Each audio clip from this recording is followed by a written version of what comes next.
Hello and welcome to the Weekly Stuff Podcast with Jonathan Lack. And Sean Chapman. We are here as always to talk about stuff. This week on the show, we are back a couple of days early. Yeah. Because the Doctor Who season finale aired yesterday when we're recording this, on Saturday, July 1st. And is the episode The Doctor Falls, the final episode of Series 10. I think it's an all-timer. Yeah, it's unbelievably good. Yeah. So we're going to talk about that. We're going to talk about Series 10 as a whole.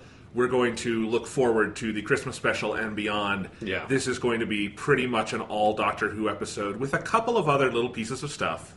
So let me do a couple pieces of housekeeping really quick. Right. Last week on the show I mentioned that I was doing a project to get all of our old episodes back into the podcast feed so that subscribers, you could very easily just go into your library and say, I want to listen to episode 100 where we had our weird top 100 stuff list. Yeah, that was a good one. And also talked about 4 episodes of Doctor Who.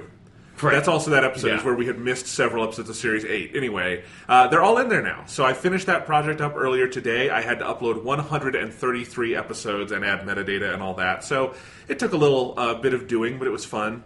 Got to listen to a lot of music while I did it. It was good. But that's always the fun thing about manipulating data. It's just this is just, now I have an excuse to listen to these 5 albums I've been wanting to listen to. Exactly. So I had fun doing it, and they are all in there in your feed. So episode 1 to 195. Now you're going to have this 196 as we barrel along towards 200. And we are going to have some other fun announcements coming up with episode 200 as that comes along. So we'll just tease that out there. There you go. Multiple cool things coming with the podcast.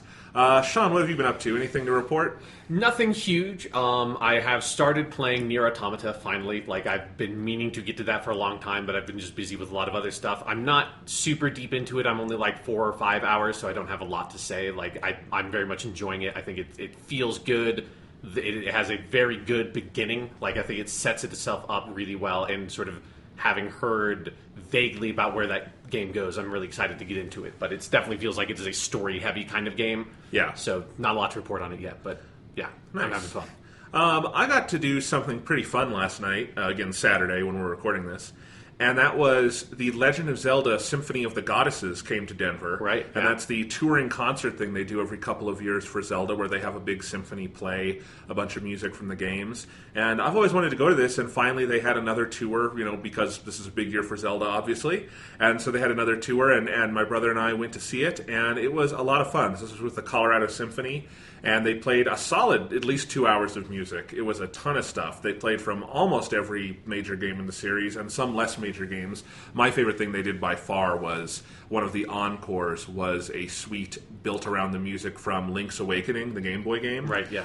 And here's my only downside to it. It was all performed very well. I liked the arrangements. The conductor, she was awesome. This conductor, I have never seen a conductor have more fun conducting music. She was having so much fun. When it came time for the Wind Waker suite, you bet your ass she got a Wind Waker out. Okay, there a toy Wind Waker, and conducted with that. She was having so much fun. So all of it was really good. The only thing is, my brother and I have listened to so much Zelda music over the years, and so many different orchestrations and performances and stuff, that some of it was kind of felt a little going through the motions of yes, this is the Ocarina of Time Symphony we've all heard. It's cool to hear it live. Yeah. But it's just there weren't as many surprises as maybe I was hoping. Although a couple, the Skyward Sword Symphony they did, just partially because I'm not as familiar with that game, absolutely beautiful, and that game's music cleans up very well in that symphonic form. But I was saying about Link's Awakening, that was so cool because they basically built this whole little suite around the Ballad of the Windfish from that game, which is one of my favorite pieces of video game music ever. It's so haunting, and that was so beautiful. There were other cool little surprises throughout, they had little video messages from Shigeru Miyamoto and Eiji Aonuma, and even Koji Kondo, who I feel we never hear from. Yeah. He's not usually out there like those other two guys. And they just had a little video message from all of them, and it was great. They were Japanese subtitled, not with a weird dude speaking over them. I kind of like the having the person talk and then their audio goes down. It's Hello, I am Shigeru Miyamoto. And it's just like, I know that this dude probably can pronounce Japanese just fine, and there's someone telling him to, like, say all these names really weird. Yes, no, I enjoy that too, but we get enough of that. It was nice for, like, those little moments to have, just hear Miyamoto's actual voice and be like, all right, that's what it sounds like. And they were having so much fun. I also love the way Miyamoto introduces himself. He is so ludicrously humble. He says, I'm a video game designer at Nintendo. It's like, you're the video game designer in the world. Like, you're the one guy everyone knows. You don't have to be that humble, man. But no, it's great. So it was a lot of fun, and if that comes to your town, I would definitely recommend it.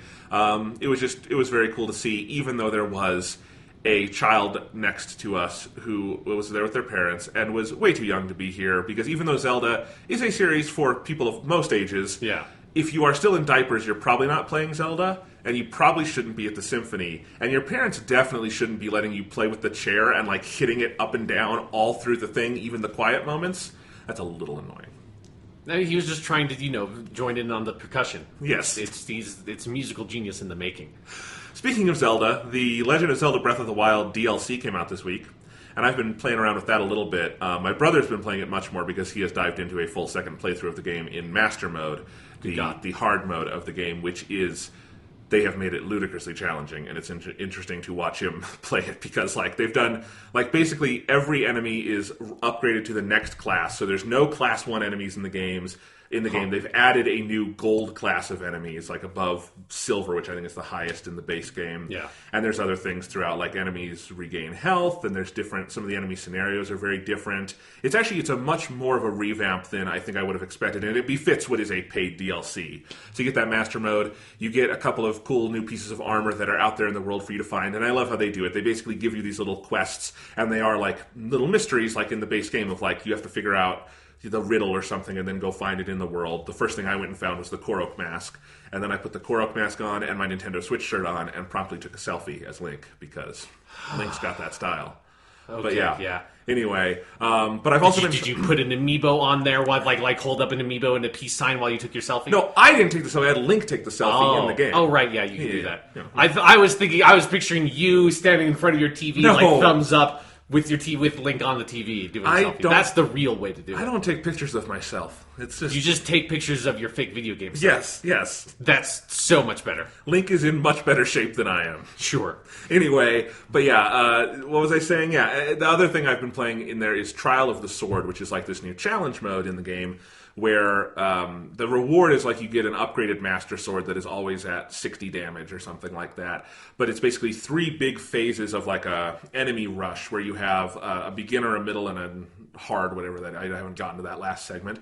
And they're each a certain number of floors. I've done beginner, which is 12 floors. And on each floor you have an enemy encounter and you have to get through it. And it starts you with nothing. It's like a Ventide Island in the game where you start completely not completely naked. Link is always wearing shorts. But other than that, naked. You don't have armor, you don't have food, you don't have weapons, and you kind of have to scrounge and get what you have to beat the enemies.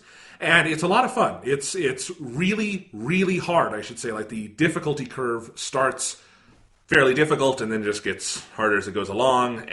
But it is a lot of fun, and I think the enemy encounters, especially now that I'm in the second phase, I haven't beaten it yet, but I've been trying to do some of that. The enemy encounters get pretty creative, and they get almost puzzle-like in some ways, because they're all...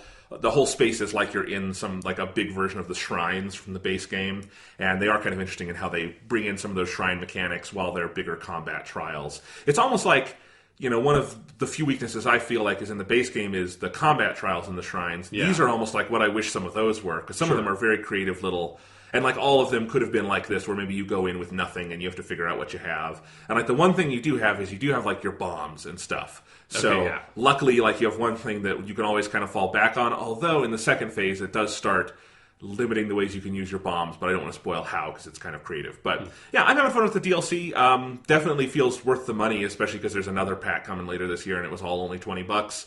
Nintendo is, as bad as they are at the internet, they are surprisingly good at DLC. I've enjoyed all the DLC they've done the last couple of years, and this is no exception. Cool. Makes me very excited for Mario Odyssey, because if any single-player Nintendo game was born for DLC, it's a Mario game.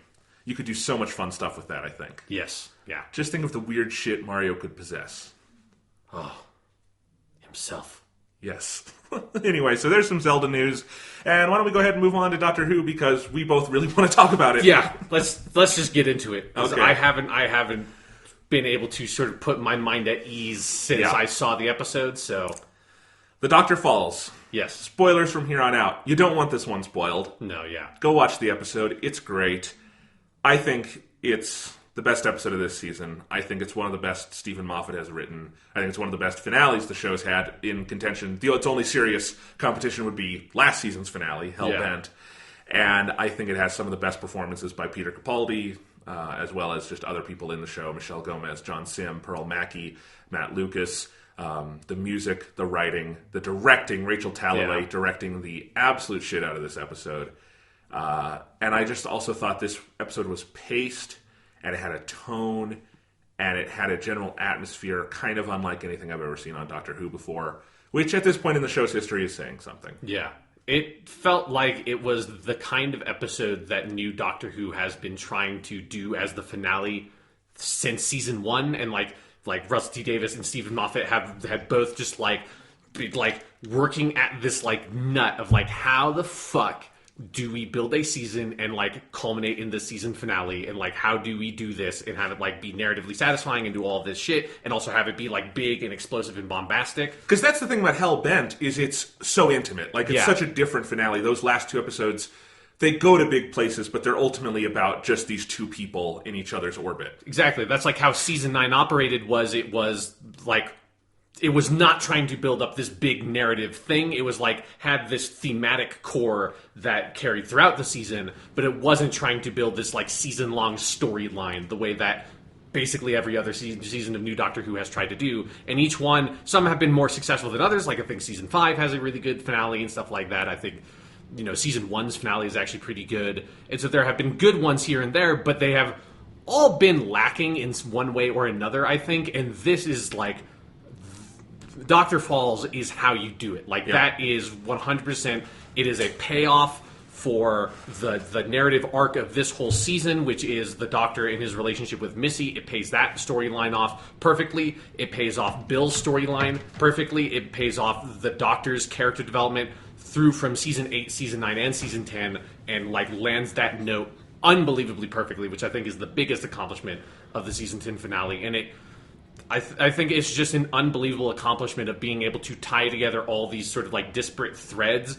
that Doctor Who always has, because it is this show that is built on episodic storylines that are not necessarily interconnected with one another, because they're all written by different writers trying to do their own thing off here I'm going to write this weird episode about ice warriors on Mars. I'm going to write this weird episode about a haunted house. I'm going to write this episode about zombies on a space station, and take all these disparate things. And then Steven Moffat has finally found a way to not only have a strong thematic core that carries through in the way he did in season 9, and character development that carries through, but also a core narrative plot line, I feel that culminates here, which is that plot line that is set up in the pilot, the first episode of the season, relating around the mystery of the door and all that blossoms out into the relationship with the Master, that then has this incredible payoff in this episode. Just top to bottom, this episode is just utterly astounding. Utterly astounding. It is astounding on its own, just by the attributes I think I was listing earlier. Yeah. But it is the thing that makes it so powerful, is how it is just moment after moment paying off on things that have been episodes and years in the making, and it lands all of those notes with such grace and precision, but also very rarely in the way you expect them to land. Yeah. The Master Missy stuff is not what I was expecting. I think it's perfect. Yeah. I understand why some people looked at that and said, hey, maybe that's not satisfying to me because it's not exactly where I expected this kind of story to go. But I thought that was part of what's great about it. Yeah. Is that this finale is as much about character arcs that go unresolved as it is about, or not unresolved, but don't go the way characters want them to, as it is about character arcs that feel fulfilled in such beautiful ways. It is just constantly firing on all cylinders, and I think affecting every part of your heart and mind while you watch it. Yeah. So, where do we want to start? That's a hard question. Let's just start. Let's start from the beginning, and I think let's tackle this episode, and then we can talk about more of its context in the season. Sure. Because also, I don't know if you rewatched the episodes, but I rewatched all of season 10 leading up to the finale, so that I was caught up on rewatching every episode again, because I'd only ever seen them once when they aired. So I rewatched the whole season and then had rewatched the first part of this two-parter right before then jumping into the second part. I did not rewatch anything, but other than like clips and stuff. Mm-hmm. But my brother was rewatching all of Series 10 this week because he had not caught up on it. And so I was kind of going in and out and seeing him watch some episodes and just talking to him about them. So I felt like I went down memory lane without literally rewatching all of them. Cool. Yeah. Okay. So, but because you can kind of split this episode into fairly clear acts, because you have those first 15 minutes, which is before we have that little teaser where, holy crap, there's this spaceship. We're in the bigger ship that we were in last week. All of this episode is still set on this ship, which is part of what I think is so amazing about it. Yeah. And we're in this big, like, grassy British field, but it's actually on the spaceship. The ship lands, and then Cyberman Bill gets out, and she's got the doctor there. It's like, oh, that's a good teaser. But it takes us everything up until we get back to that point is basically where they're on the roof, and the Master and Missy have brutally beaten up the doctor in a black and white flashback that looks like something from Twin Peaks. If you look at how, like, David Lynch shot, like, the murder of Maddie Palmer, that kind of staticky kind of stuttering vision. It was kind of like that is how they did it, although here it was clearly to get around the violence, not to heighten it. Yeah. But anyway, and the doctor's tied to a chair, but ultimately he does get a one-up on the Master and Missy. And I thought this whole scene was fantastic. Yeah, it's a really good way of... It's a really good, solid payoff on the build-up from the last episode, which is something that I feel like a lot of two-parters, the second part can fall flat on, of like, oh, it sets up this big like cliffhanger and like big dramatic scenario, which is like Doctor Who 101, going back to the classic Doctor Who. It's all about, you end the episode, it's like, oh my god, how the fuck are you going to get out of this one? And then a lot of the time the answer is like, oh, he just like punches this person or like hits this button and it's like, and this like it's fixed within literally 30 seconds, and that's how a lot of cliffhangers are resolved in Doctor Who. And this felt like you have almost like this like mini bottle episode of Doctor Who at the beginning, which is his confrontation with the Masters and him defeating their plan with the Cybermen, and it allows that like cliffhanger to have this like meaty resolution that also sort of builds up the Master dynamic for it to be paid off later in the episode, and then it also sort of allows the episode to transition into the sort of second and third phases and stuff that are like the real heart and meat of the episode is once they get to that grassy field. But I like that it has this like almost like prologue or something to the larger episode here. Absolutely. And how good are John Sim and Michelle Gomez together? Yeah, they have a lot of fun. John Sim in particular is just, he is having the time of his life, and he does not have to do the same kind of dramatic heavy lifting Michelle Gomez does. Like, the arc for the Master is on her. Yeah.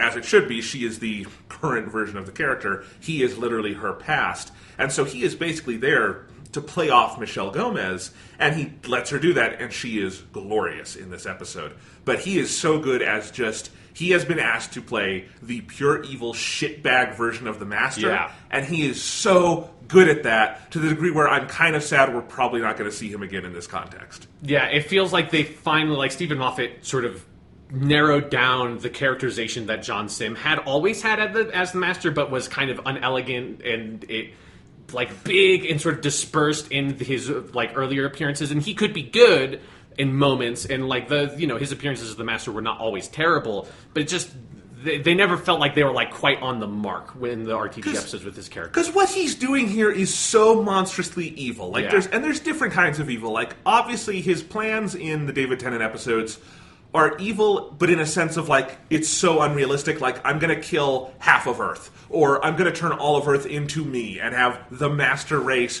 which is a bad and frankly kind of insensitive pun. Yeah, it's just, that stuff was really rough. Here, his evil plan is, and I do like that they get back into it a little bit where, he kind of channels David Tennant of that moment of like, last time I saw you, you were going back to Gallifrey, and he has a little story about what happens, but basically it's, I landed on this ship, and I proceeded just to fuck with things for 10 years, and look at this horrible, monstrous empire I've built. Also, I did that to your friend. That's a kind of personal directed evil that for drama as storytelling, I think you can bite into a lot more, and John Sim does so good with that. Yeah, and it's again, it feels like it is an extension of the performance and the character as written in Season 3 and The End of Time, but it also is, like, I think it pulls in more of, like, the classic Master, and also, like, His just look is so much better now. Like the goatee and like the cool black coat thing he has, like really pulls it together in a way that like I think his appearance is one of the reasons why I never found him particularly menacing. He's too young. He's too young. He's got a round face, as the Doctor points out in this episode,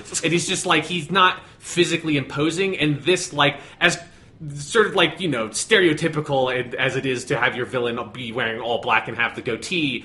It's stereotypical for a fucking reason. Turns out it works. Like, it worked in the 70s with Roger Delgado. It worked in the 80s with Anthony Ainley. It's just a good fucking look with the Master. And so, he pulls it off. But I also like that he's not just, like, they're not just trying to turn him into, like, the classic old school Roger Delgado style Master. He still has that, like, weird kind of, like, wounded, cornered animal kind of feeling to him of that he's just like lashing out at everything just indiscriminately, and he's just cruel and mean and venomous for no good reason, and that's something that like the Roger Delgado and Anthony Ainley versions of the characters had like elements of that, but here it's like turned up to 11, and that's what feels like more distinctly this version of the Master to me. And I really thought it was impressive that Steven Moffat was in the writing and John Simm in the performance were able to toe that line of refining the performance but keeping what felt like the essential element of it and kind of pulling out what was the most interesting part of that character and really highlighting it,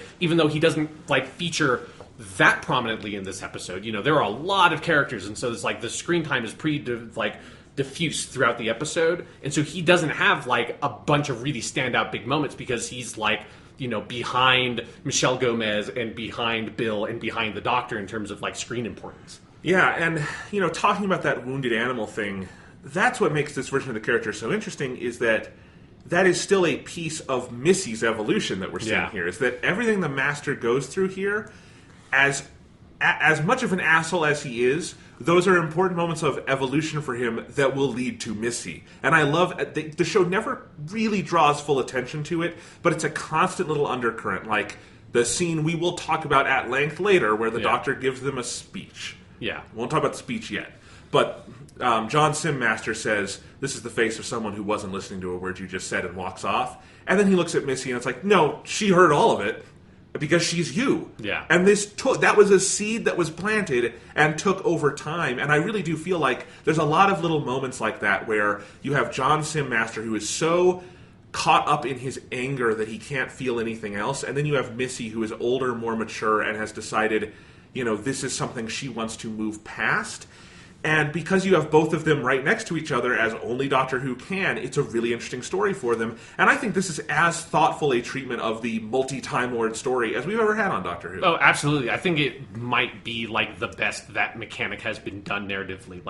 Character development. Yeah, for character development. I think the 50th anniversary is really good at that also, but I think the scale of the 50th anniversary is so big that it kind of like sometimes those ambitions overreach its grasp, especially when you're taking into account 50 years of the show's history. Whereas here, it's pulled in much tighter on these characters that are important to the history of Doctor Who, but the Master's not like in that many episodes of Doctor Who, like if you really look at it, because there's a lot of episodes of Doctor Who, and so you can really pull in tight on those characters in this episode, and I think narrow in on a really strong sort of thematic reason to have both of them be together that is not just it's the 50th anniversary or it's the 10th anniversary or it's the 25th anniversary, which is the motivation for the prior multi-Doctor stories.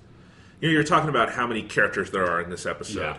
And, one of the other things I love, and I'm getting a little ahead of myself, but I just wanted to say this, is like, so you have John Simm's Master, I think, working as kind of a reflection of Missy. Yeah. But Missy and the Master are a reflection off the Doctor. Mm-hmm. And what's going on with Bill kind of ties into the Doctor. And what's going on with Nardole and everyone else, like, one of the genius points of this episode is how all of it comes back to our main character repeatedly in terms of what's going on with these characters reflects something at the center of the show. And I think that's part of what makes this episode so strong. And so, getting back to that first scene, you have this, mostly a comedy scene kind of with the Master and Missy early on. That's the funniest of the interactions we get with them, although it definitely segues into something more serious when the Doctor makes the wonderful pun of knock yourself out, and Missy decides to do just that with her Mary Poppins umbrella. And, I can see some of the complaints about, like, okay, later, I don't agree with them personally, but I can see, like, later in the episode, no, Missy does not get the full chance to go stand with the Doctor and fight with him.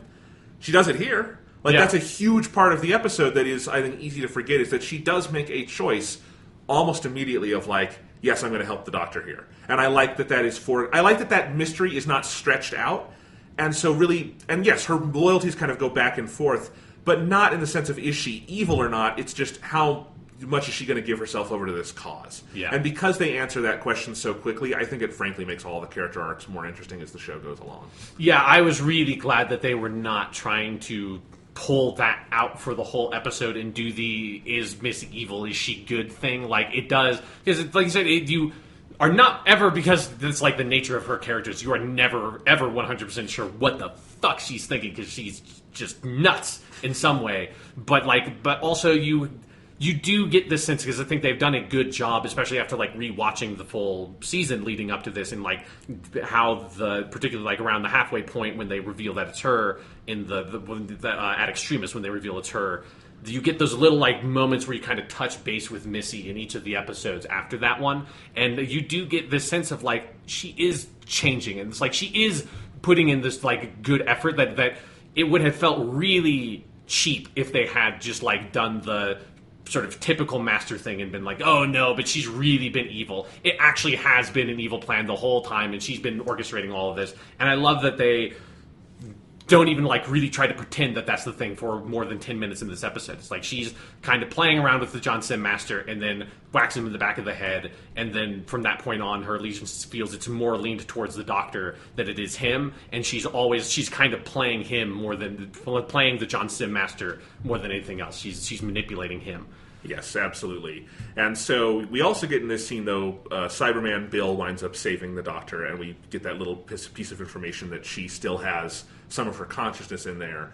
And we also get the first truly shocking moment of the episode, which is all those Cybermen are coming in as they're trying to get on the ship, and one of them just grabs the Doctor and shocks him in what would cause a regeneration, and now that's going through the whole episode. It's like, he's dead.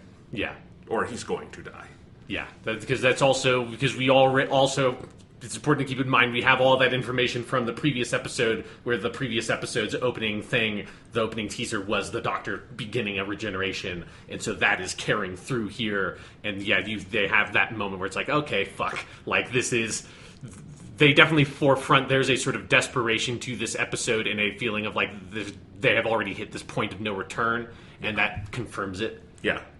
Like you said, it's very shocking because you don't expect something like that to happen to the Doctor that early in an episode. Like that's like something that's like, oh, that's going to happen 10 minutes before the end, and then he bounces back and reveals his master scheme to defeat the Cybermen. And that's not the only thing that causes him to regenerate. No. I mean, okay, this is at the end of the episode, but quick question for you, Sean. Doctor Who history. Has any Doctor ever had so many injuries to regenerate from? No, I mean, the fourth Doctor got pushed off of, like, a slightly tall, like, telephone pole, basically, and that's how he regenerated, you know? Because they generally go pretty gentle with the things that kill the Doctor. Yeah, it's usually some sort of, like, radiation or, like, psychic shock or some bullshit like that, or, like I said, you fall off a tower or you hit your head against the TARDIS console when you're wearing the Colin Baker wig, and it's like, aha! Or, in the most extreme example, you get shot by street Yeah, guns. I mean, honestly, the Seventh Doctor thing of just getting fucking gunned down by, like, San Franciscan street gang kids is maybe the most, like, injurious thing he's ever endured. Until now. Yes, until now. I mean, and I didn't we, in, like, talking about Series 8, say whenever Peter Capaldi leaves, he's going to go down fighting? I feel like that was something we said of, like... But it is funny to compare it just with, like, how Steven Moffat wrote Matt Smith's regeneration, which is just old age. Yeah. Modern Doctor Who especially has gone pretty gentle on, like, the things that kill the Doctors. They're much more character motivated than anything else. Yeah. And now we get this episode where he's fighting a war and just basically keeps dying over and over. And he is such a badass, he stops death itself. Because, of course, Peter Capaldi can. Yes. This is the dude who's punched through a diamond wall. Yes, this is definitely the Doctor that has gone through Heaven Sent. Yes. Is featured heavily in this episode. People say, hey, I didn't know the Doctor could stop his regeneration. And I say, hey, no other Doctor punched through a diamond wall. Exactly. This Doctor's got self-control. He does. Anywho, yeah, that whole first scene is just so packed with surprises and twists and great acting and moments, and yeah, love it all. I love the little nods to history where we get this little sense of continuity for the Master of, like, where's John Sim been since we last saw him? But also, like, the gaps in it, that we don't know everything he did there. We don't know if Missy is the next master, which creates a bunch of great little openings for them if they want to do it. Like, there's no inherent reason that has to be, like, Masters 6 and 7 or whatever numbers we're on. It would be like 14 or 15, honestly, because the Master already ran out of regenerations right. in the 70s. So it's been a while for him. Yeah, so, who knows? But I like that, again, we get a timeline, but the timeline is full of gaps. Yeah. Which feels very right for the Master. But then we get to, like, as you say, the heart of the episode, the meat of the episode, which is the stuff on deck 502 or whatever it is. 507. 507? Because they're trying to get to 502. Yeah, exactly. Right. So they're on deck 507, and the episode becomes like Doctor Who's version of Seven Samurai, almost? Sure, it's like, I feel like it turns into a, like, homestead defense style Western Straw Dogs movie. is another, yeah. It's very much a, like, we're gonna hunker down and, like, hold off this attack, like, Alamo style. I mean, they even, like, Nardole says, remember the Alamo. Oh, wait, maybe not to them. So it's definitely, it's like working in that kind of, like, Western gunfighter kind of tradition that feels like a nice extension of last season where we had Hellbent, which was like a revenge Western movie, and this is a homestead defense Western movie. And then I like the Rachel Talalay, it turns out, Hollywood should just give her a budget to make a fucking Western movie because she knows how to fucking shoot them. Yeah, no, just... There's a great shot in the middle of the episode of Peter Capaldi just sitting on the porch on like a rocking chair with a fucking shotgun. It's like, yes! That is one of the greatest images any Doctor has ever had. Yeah, like, especially because of how they cap it, is him looking at the gun and being like, I don't want this. Yeah. That you get to kind of have your cake and eat it too with that. Yeah, it's very good. So it's definitely, this section of the episode starts pulling from those traditions, I think, some narratively and then also visually sort of playing with that genre, which is fun. And there is some very big action near the end of the episode. Yeah. But for the most part, what I loved about this episode is that it is quiet and it is slow and no part of it feels rushed. And every scene breathes and takes its time and builds not just as a piece of writing, but cinematically. Yeah. And I think maybe the best example of that, just in terms of pure filmmaking, is the scene where Bill finds out she's a Cyberman. Yeah. I mean, the way they do this scene is we start with Pearl Mackie in the barn, and it's just Pearl Mackie, not in a Cyberman costume. And there's this little girl who's afraid of her. And I think if you're an astute viewer, you probably start to think, oh God, oh no. Yeah. This is sad. Something bad has happened here. Uh-huh. But we go the full Frankenstein route or something where the Doctor has to bring her the mirror, basically, or the little girl does, and she looks at herself there. But throughout this scene, Rachel Talalay is switching between Pearl Mackie on set, just as Pearl Mackie, as Bill, and someone, probably Pearl Mackie in there, as a Cyberman. Yeah. And that switching back and forth. And it starts, it's very much a lot of vicious cuts where it's, horror cuts between those. But it becomes more and more just back and forth and almost casual as the scene goes along. But that whole scene is just a beautifully done nightmare. Yeah. But also with wonderful character beats from Bill, from the Doctor, from Peter Capaldi and Pearl Mackie, who feel like they have had much more than 12 hours of screen time together at this point. Yeah. But that whole sequence, I think, just as a piece of... on the page, I'm sure it's very good writing, and it is. The dialogue's great and everything. But I think the way it is cinematically realized, which allows them to have Pearl Mackie, on set for this key episode, but also allows you to get the horror of that situation through, it's really phenomenally done. Yeah, one thing I think that's really important about it is, because basically how it works is you have you have the teaser at the beginning, the opening credits, and then you have the whole like I said, like this weird almost like mini episode of Doctor Who with the Doctor and like defeating the Master's like Cyberman plan and being like, haha, now they're going to attack us too, and we have to get the fuck out of here. And then it catches up to the teaser of Bill cradling the Doctor, and then the sort of narrative focus and the narrative lens shifts from the Doctor's perspective primarily to Bill's perspective primarily, because it's like you have this fade out and fade back up, and now it's like I think you fade back up almost like straight into Bill's like POV, and so you are in her world all of a sudden, and because she sees herself just as herself, you are with that until she gets the mirror, and you have like the great shot of like it, because they don't cut, like it just pans up, and it pans like kind of up and around from you see Bill into you see a Cyberman's reflection into the mirror. So I think there's a lot of really good clever shots in how they're able to, without cutting specifically, have the like a transition from being Bill to the Cyberman or the shadow on the wall. Yeah. stuff like that. So there's a lot of really good small like cinematic tricks that are not just the very easy like cut like to another camera angle and there's a Cyberman there and you understand that it's supposed to be Bill. It's through like natural camera movement and little hints and stuff, like when she brings her hand up that one time and it's just like it has the gloved Cyberman hand and stuff like that. Little tricks like that establish like really heavily that like, right, like this, she is trapped inside of this monster, and I don't just understand that because you're telling it to me. I understand that because I can like see it intuitively based on the cinematic language that you're using.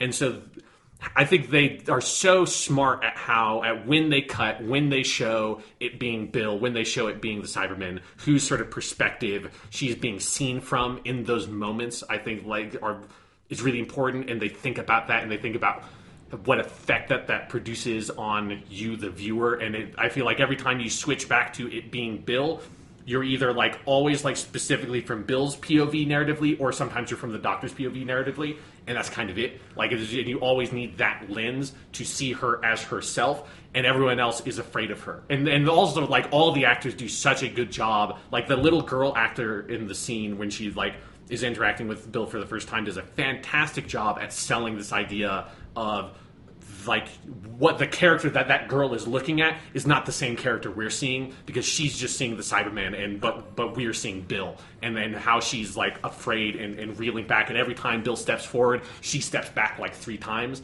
and then the Doctor also does that for like their first scene together before he gets used to it. All those little tricks, it's just really remarkably done. Because I imagine the basic idea is there on the page in what Steven Moffat wrote, but it takes some real talent to pull that off directorially. And I can totally imagine someone with maybe less experience at this looking at that and saying, this sounds impossible. Rachel Talalay has been around for a long time doing movies and TV and stuff, and you know, you can just feel like that is a master at work doing this job. Yeah. And yeah, that whole scene plays so well. And yeah, the performances she gets out of like the guest characters, absolutely. But of course, I think that the work that is being asked of Peter Capaldi and Pearl Mackie in here is just outstanding. And man, you know, we can talk about later, will Pearl Mackie ever be on Doctor Who again? Who knows?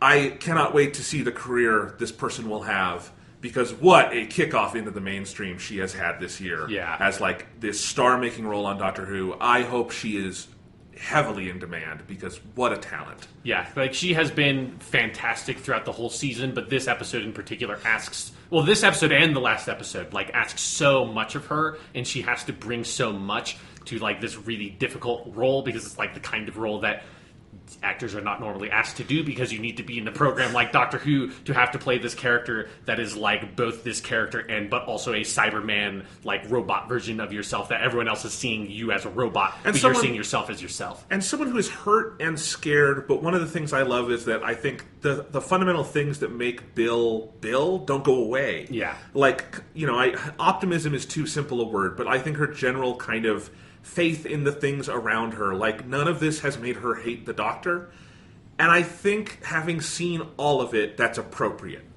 Because of the way she played it so precisely through these 12 episodes, I can see all of that. And I love that, you know, ultimately in the end, she gets to take responsibility for where she's going to go next in the world and all these things, and we'll talk about all that when we get there.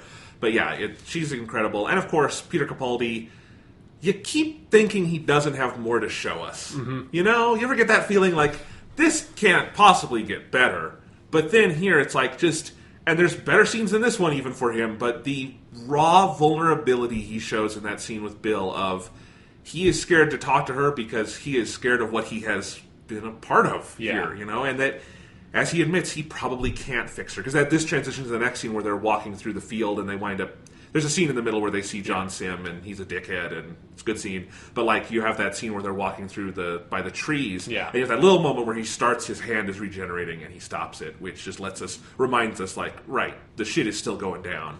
But I think that whole scene too, where she says, you know, you said you could fix me, did you mean it? And he says, I don't know, but you had that tear, and where there's tears, there's hope. And the way that, I think, that's a line that, again, in lesser hands could sound kind of trite and might not work. I think passed between Capaldi and Mackie, and in an episode that is so thematically on point, it's kind of beautiful. Yeah, definitely. I liked it a lot. Yeah. Because it's also, I like that there's a lot of like work done setting up that of that's the last shot from the previous episode is the tear coming out from the Cyberman face, which is just a great image.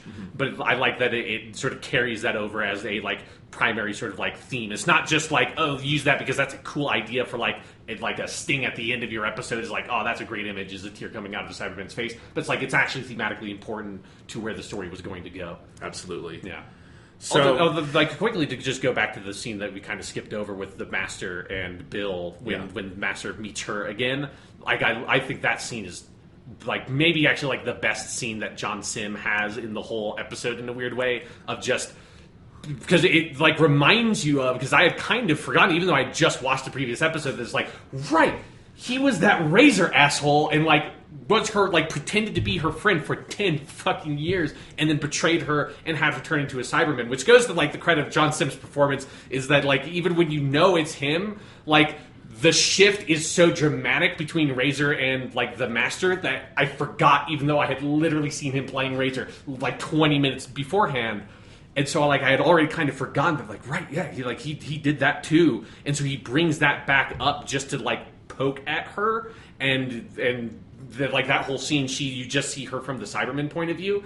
And so she just says, as a Cyberman, you know, I'm not upset, or whatever she says. And Johnson's like, oh, well, that takes all the fun out of cruelty, and walks away. And then as he walks in front of the camera, the Cyberman turns into Bill, and you see how upset she actually is. And she's, like, on the point of like breaking down emotionally. Like I think that is one of the smartest edits and like one of the smartest ways of showing you right, like that is Bill inside there. Like of course she would not be just fine with that. And of also just wrapping up that sort of character dynamic from the last episode of that relationship that she had with Razor, which is like kind of the majority of the last episode, and just putting that, like, sticking that fucking knife in that's like, yeah, this is an evil motherfucker who just, like, used and abused you. Yeah, when I was thinking earlier about talking about just how evil John Sim is, that's probably the key scene that was rattling around in my mind, because that feels like the most evil thing he does here is all of that and then just shoving the knife in a little bit at the end. Yeah. Right in front of the doctor. But also, it's an interesting scene for him because he's totally toothless in this scenario. Yeah. He's not able to pull off any more evil stunts here,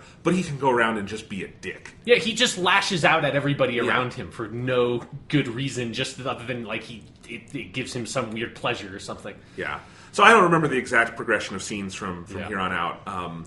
But this is where we start getting all the setup for the plan that is to come. And we have Nardole using his computer skills. And I like this whole idea of, you know, the gun is kind of useless. It's just almost a prop. But you can blow up parts of this weird cyber holodeck kind of thing that's going on. And it makes for some fun visuals. Yeah, it's good. I like Nardole's role in this episode. He gets to be this, like, badass. Yeah. He's just going around and, like, is doing all the tech stuff and fixing up all this shit. It's very good. Yeah. So where else do you want to go with this right now? I'm trying to think of, like, where the episode goes from there. I think that's when, we get the episode with, like, them at the elevator and the Cyberman comes up and they blast the fuck out of that Cyberman. They do, which is cool. And we learned that Missy had a sonic umbrella all along because, of course, she did.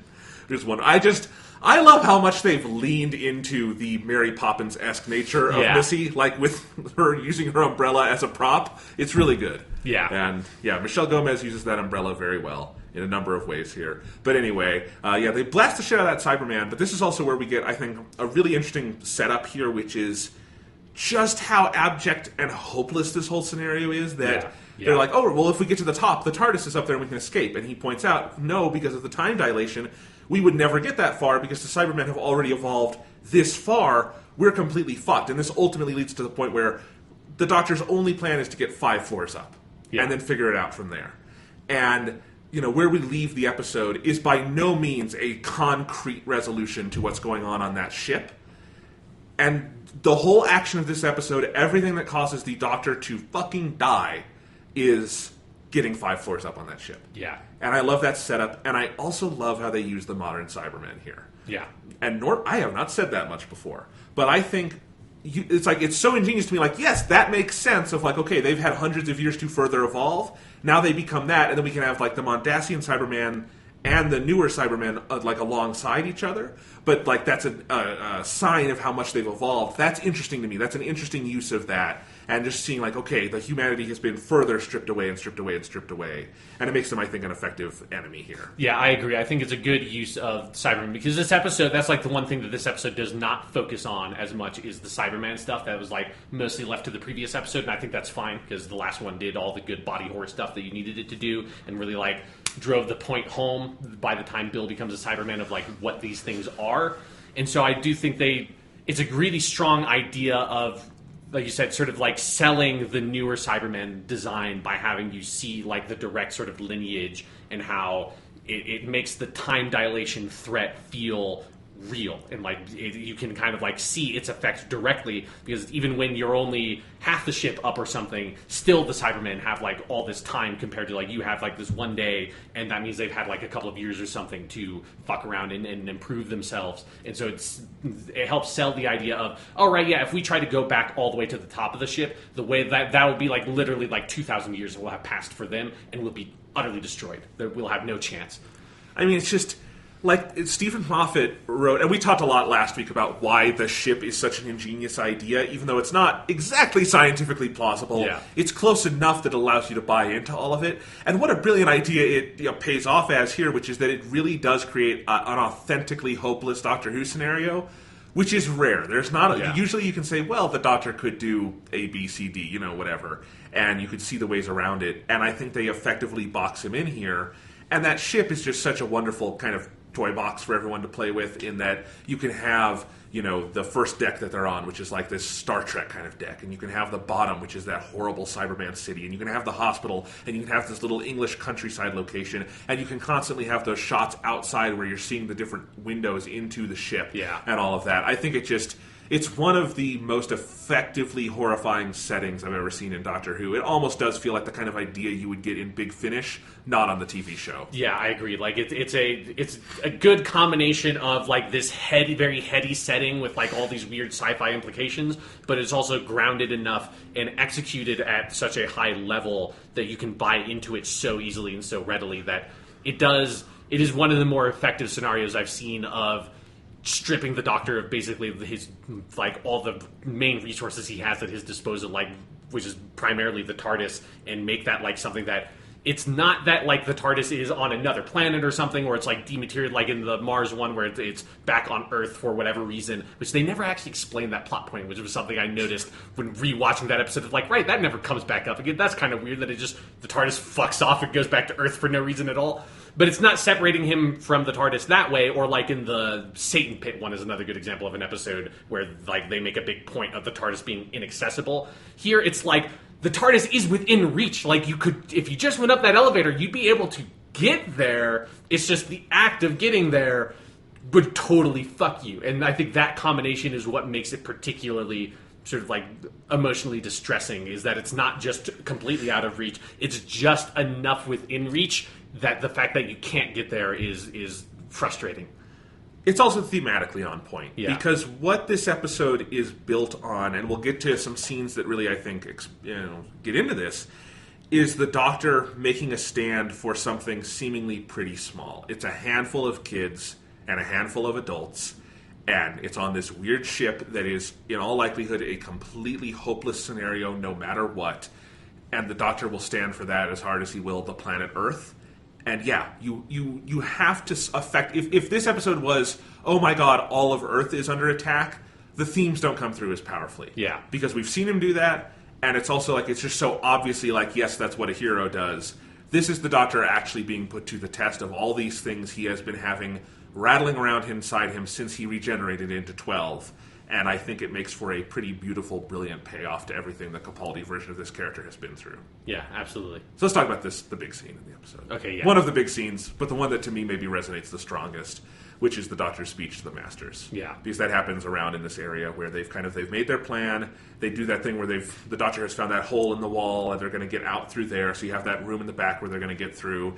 And I don't think the scene with Nardole has happened yet. Nardole's good. No, that's after. Yeah. But and I think this is also where we have Peter Capaldi on the porch with the shotgun. Yes, that's right before this. Which is fantastic. But he sees the Master and Missy kind of hanging out over there. And there have been another couple of Master and Missy scenes that are very good. There's specifically the one where they're talking about, him being a girl in the future, and he is intrigued by this. There's another scene where he's putting the makeup on. Yeah. And there's even a scene where they almost kiss, which is so weird, but also, of course, they had to go there. Yeah, because it's one of the things where it's another element of the John Sim master characterization is that he's also like this unrepenting fucking sexist on top of everything else in a way that I think helps drive the point home with how like progressive the Time Lords generally are with gender stuff, and like I think they have done a good enough job of like selling that as part of their civilization, particularly through the Capaldi years, because you have some of that in the Hellbent episode where the one guy regenerates into a female Time Lady and all that kind of stuff, and you have Missy,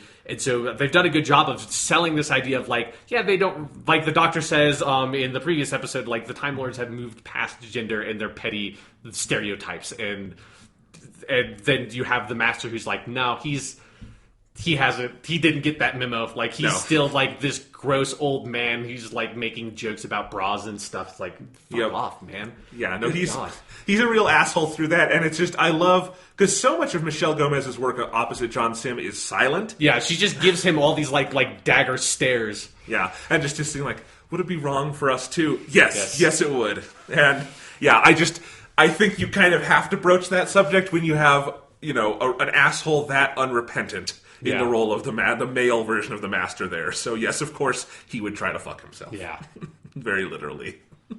Which all of these things are an interesting payoff to where those two characters go, I should say. Yeah, like I think it's an important, and like it's a necessary thing. Like with how they characterized him, it would feel weird if they didn't ever broach that like he has this weird, I think, like sexual obsession with his future self. Yeah.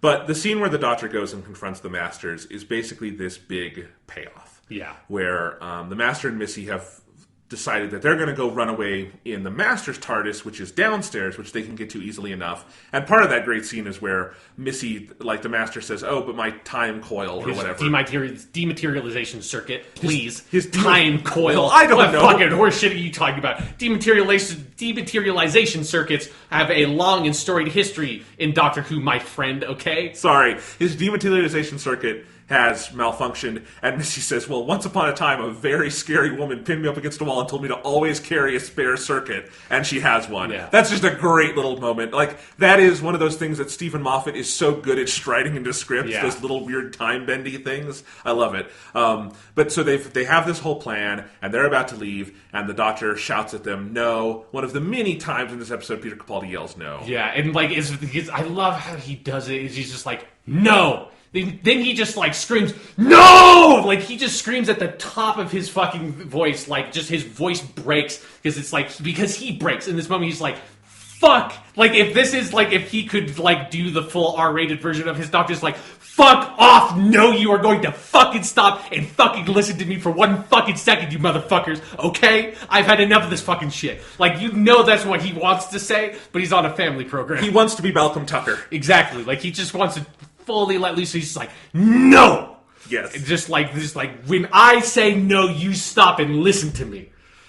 But they don't until he goes and runs in front of them. And that's what makes it so powerful as a start to the scene, is that he's kind of powerless here. And he's powerless in a lot of the episode in a lot of the ways. And here he gives this speech that I think rivals, as Peter Capaldi monologues go, the thing from the Zygon inversion, some of the stuff from Heaven Sent. It's one of his best moments. Yeah. Where he's saying, you know, I've watched this scene several times now. Me too. And I can't recite it or anything. But, you know, the basic gist of it is, you know, I'm not doing this because it's easy. I'm not doing it because I'm going to win. He says, I'm not doing this because I'm going to win. I'm not doing it because it's easy. God knows it's not. Yeah. He says, I do it because it's good. And he has this whole speech about it's because it's kind, because it's the right thing to do. And I love that 3 years of soul searching for this character boils down to a revelation that simple and yet that powerful.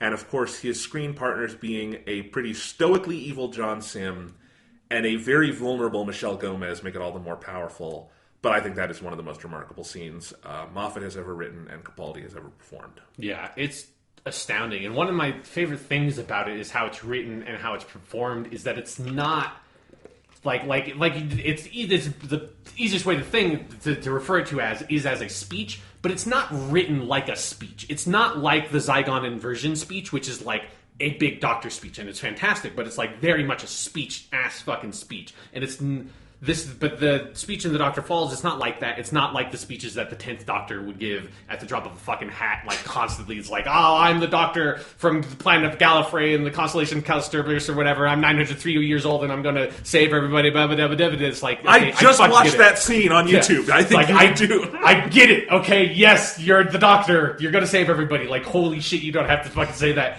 every time anybody challenges your authority at all. Like, okay, just calm down. In this, it feels like he's not making these grand proclamations. He's just trying to work through this like really simple moral precept of like, I'm going to save these people because it's the right thing to do and because it's a kind thing to do, and it's not going to like. He basically says like, maybe it is all meaningless. Like maybe like, who knows how long they'll live for? Who knows if they will be able to escape, and even if they do escape, who knows what future waits for them?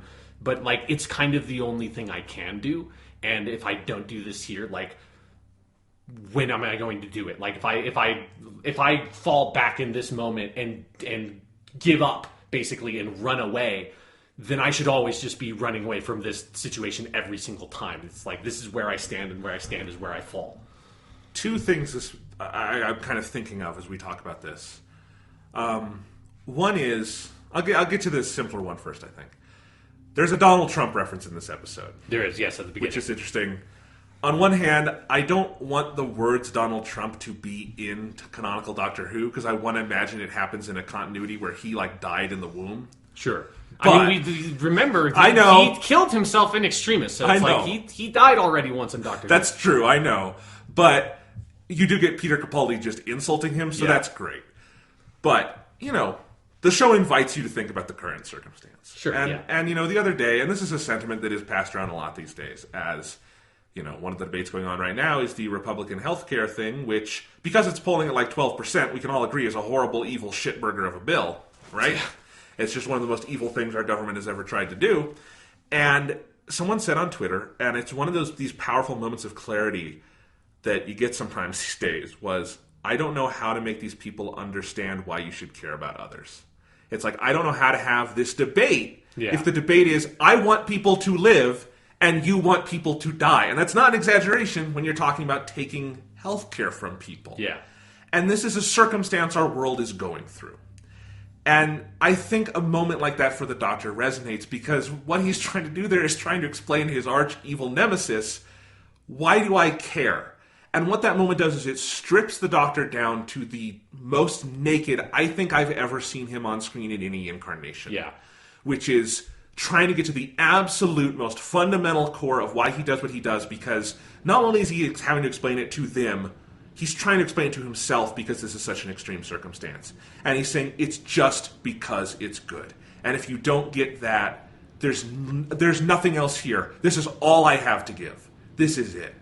And what that also makes me think of is Sean, several years ago when we did our top 10 TV shows list, and you talked about Doctor Who as obviously your number one. Yeah. I think that's probably unchanged.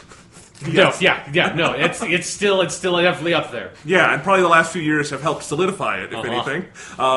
But you talked about one of the things you loved about that show, and I just remember this, because I think about this when we talk about Doctor Who, is that what that show does in terms of, I think, informing your worldview as a viewer is it is about this character who goes through the universe, and he can't fix the universe, but day by day, meeting by meeting, person by person, he can just try to do whatever good he can. Yeah. And that makes him a hero, and that's a good way to live life. And I think this is as, naked and vulnerable as the show has gotten in trying to hit at that core idea.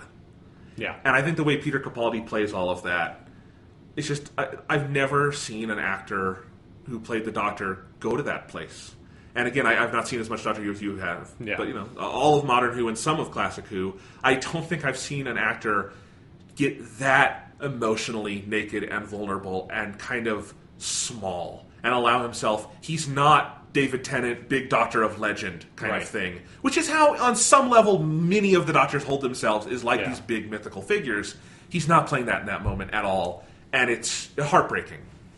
Yeah, no, it is definitely, it's an incredible moment. And honestly, like, trying to think about other scenes that kind of have a similar effect, I think the best one I can think of is, appropriately enough, it's a First Doctor episode that doesn't actually exist anymore, so you can only get the audio from it.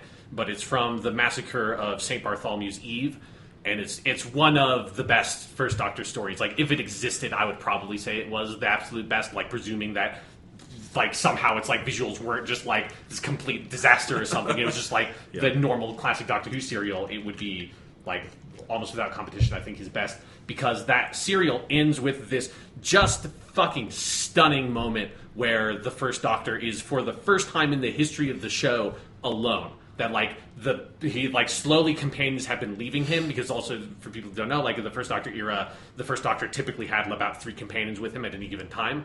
And so, over the course of the number of episodes, like, companions kept on kind of leaving, and then he's left with himself and Steven, and I like Steven a lot. But over the course of St.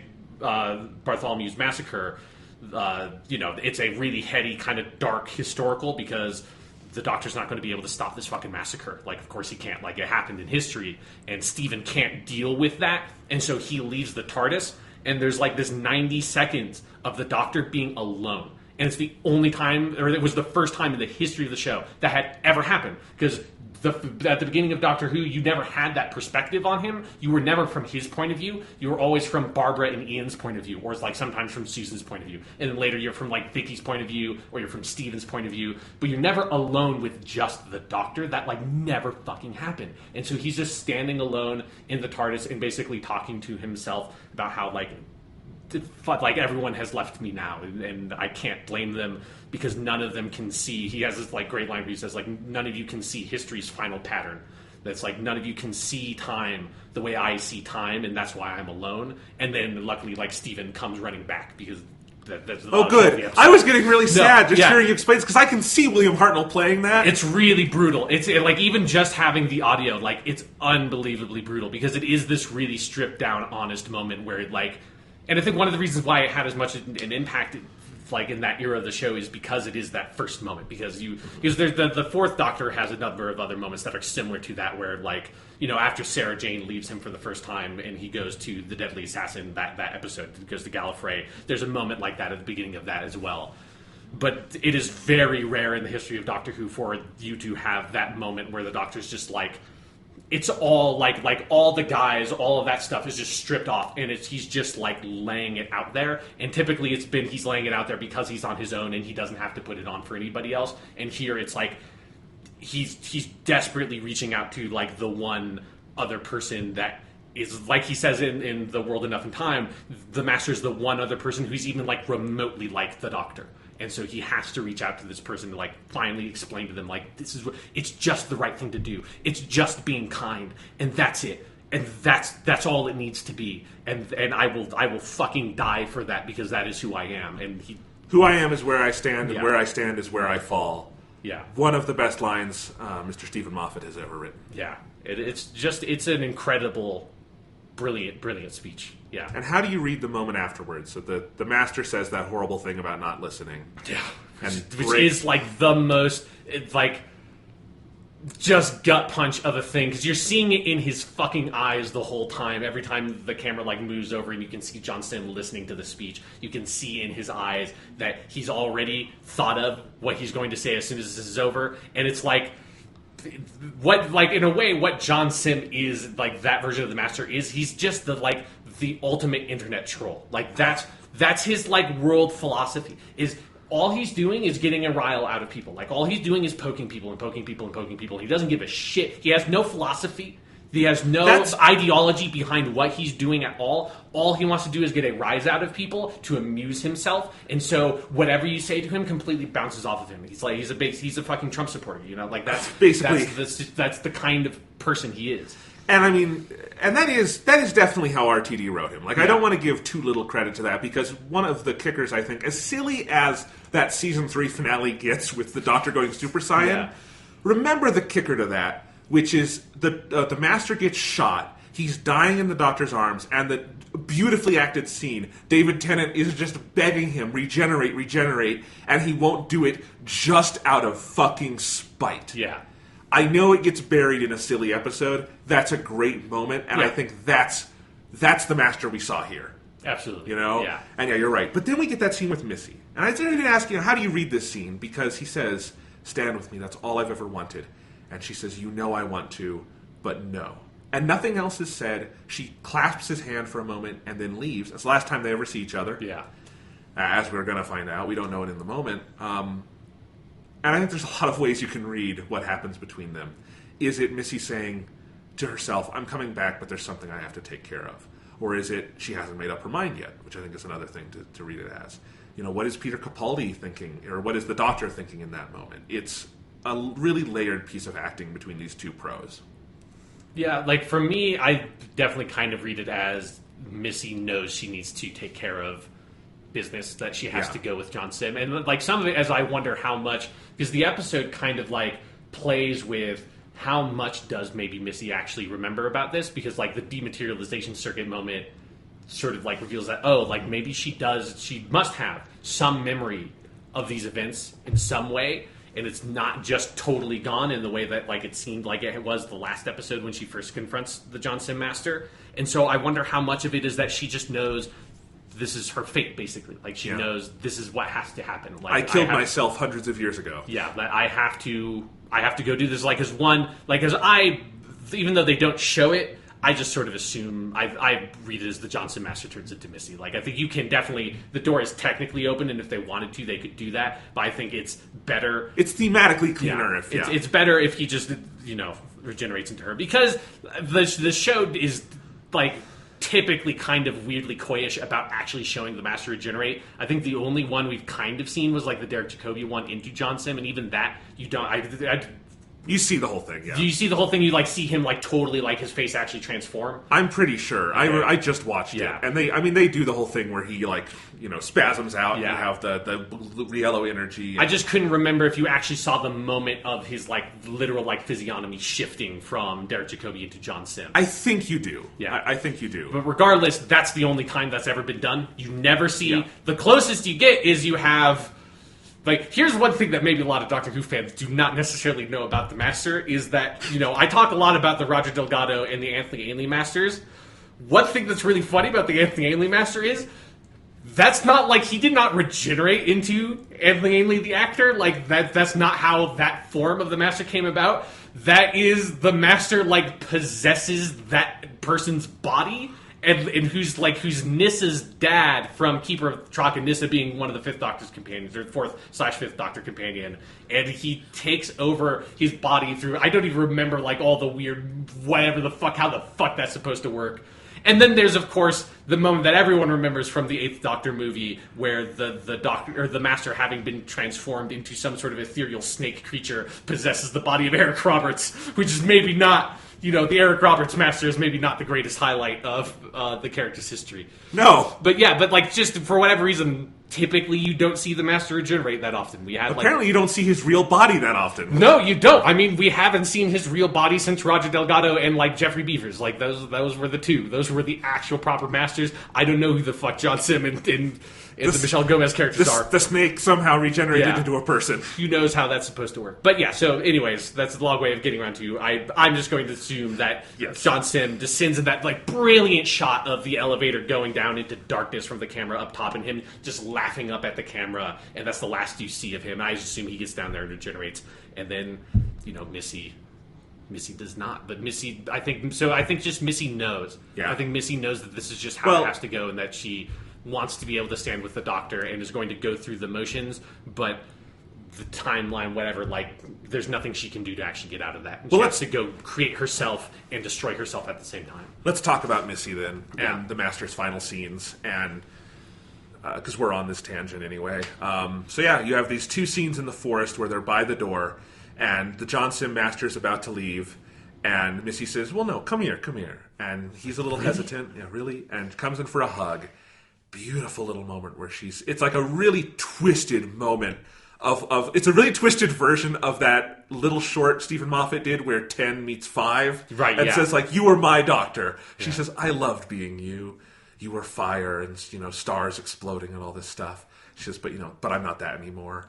and pulls away, and he's bleeding. And she had, in her Mary Poppins outfit, of course she did, a blade, and she has stabbed him.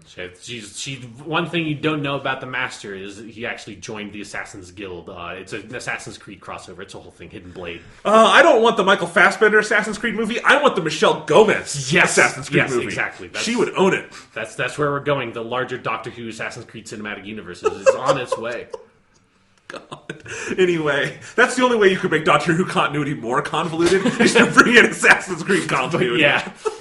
Anyway, but yeah, so Missy kills herself, and then the Master kills himself, basically, because, so she kills him, and he kind of stumbles back over to the elevator, and he is so incensed that, I will never stand with the Doctor, he shouts. Yeah. And she turns her back, and every viewer is like, don't turn your back, Missy! Yeah. But again, there's this sense of, inevitability to it. He's got his laser screwdriver, and it is so there's so many brutal moments of people getting hit with laser beams in this episode, and she just gets blasted with it. And so they have, as the Master says, this is where they were heading all along, stabbing each other in the back. Yeah. And one is dying in the elevator, one is dying on the grass, and I find that scene fascinating and thematically resonant and smart and interesting. And yes, it is not the clean, dramatic version of that kind of thing you would have... Because the clean version of that is she gets rid of John Sim and goes and helps Peter Capaldi. Yeah. I think there are a lot of reasons why they didn't do that, a lot tying into where 12 goes at the end of this episode. I think it's completely successful. I understand why some people are disappointed in it, but I would ask, think about why you're disappointed in those things, because I think it's not unintentional. I don't think Steven Moffat is unaware of why this is dramatically unsatisfying in some ways. Well, I think it's a tragedy. It's playing a tragic... I mean, this whole episode is, in a lot of ways, it's a tragedy of good wanting to sort of win out, and sort of wins out a little bit, but, said there's so much has to be sacrificed for a small victory is kind of what this episode is. And that's a part of that is you desperately I think the reason why people are disappointed is you desperately want Missy to be able to go, and it's and it's how well they have built up that relationship between 12 and Missy since season 8 and then season 9 and all the way up to here, that you just want them to be yes, they are friends and they should be able to stand and hold hands together and say fuck off, Cybermen, we're going to do this. You want to have that moment. You want to have that really triumphant moment. But I think there is also this inevitability to... It's maybe too late for the Master to be able to actually have that moment. Really, that repenting for the Master is basically tantamount to death for that character, because her sins are so deep and so long. How can she she's she can reject them, but she can't reject them and still survive. It's too late for her, I think, is in some ways. And this is why this is such an interesting multi-Time Lord story, is because what holds Missy back from completing her character arc is herself at a younger age. And there is so much resonance to that for me of yes, there is, it's dramatically convoluted, obviously, but it's convoluted in the best way where it feels inevitable that, yes, the one thing that would hold her back from ever going and fully standing with the Doctor is this part that still lives within herself. Yeah. And I don't think it's the show saying, people can never change. It's not completely cynical like that, but it's saying this character, as John Sim says, this was always where she was kind of headed. Yeah. Was stabbing, was this weird form of suicide. Yeah. And I think it was, when John Sim's Master says that, this is where we are always heading, shooting ourselves in the back, I was yes, that line rung so true to me of, that is, yes, there is no other way this could end, is the Master staring at him herself across this field, laughing, cackling to themselves at how fucking ridiculous they are as people. Because it's just, I think this episode probably has, I think in a lot of ways, the best grasp of the Master as a character than almost any Doctor Who episode. Because the Master is a very fluid character that a lot of episodes never really use that well, because they never they tended not to zoom in on the Master tight enough to really explore that. And the deepest it ever got, I think, was in the Delgado years because of the chemistry between Delgado and John Pertwee. And it's so sad that Delgado died early before they kind of were able to fulfill those character arcs of originally the Roger Delgado Master was going to eventually not turn good, but they're going to have more stories where he was going to the Doctor would have to kind of team up together, and they never had that opportunity. But so, like, ever since that era, the Master, like, every once in a while you get a more interesting kind of episode about him, but generally it's like, he's just kind of evil. And in the new Doctor Who, I think, still fell into that trap with the John Sim version of, like, he's just, like, there are moments of something bigger here, but generally speaking, it's like, they've missed the mark. And then in season 8, it felt like they were getting closer and then still kind of missed the mark. But then now, like, you come to this point in this episode, and I feel like that version of, like, the Master being this long lost friend of the Doctor so rings true to me. And especially when you take into account, like, as someone who's seen all of Doctor Who, when you, like, wrap it back around at the end of this episode and you kind of, like, bring the first Doctor into the picture and, like, think about the history of the show, the history of these characters, and think about that, like, yeah, the Doctor and the Master probably did not start off that different when you think about where the first Doctor started. Like, if you, like, pull in all that history of the show, that I feel like this episode, like, The Doctor Falls in particular, is so smart about how it uses the history of the show in so many ways. And we'll obviously get to that in the sort of next sections. But it pulls in the weight of all these character moments and all these, like, little things that have built up over the course of Doctor Who history to really sell this idea of the Master being similar to the Doctor and having diverged at one point, and then eventually just going so far down that path that you end up at the John Sim version where it's, like, too late to fully pull her back out.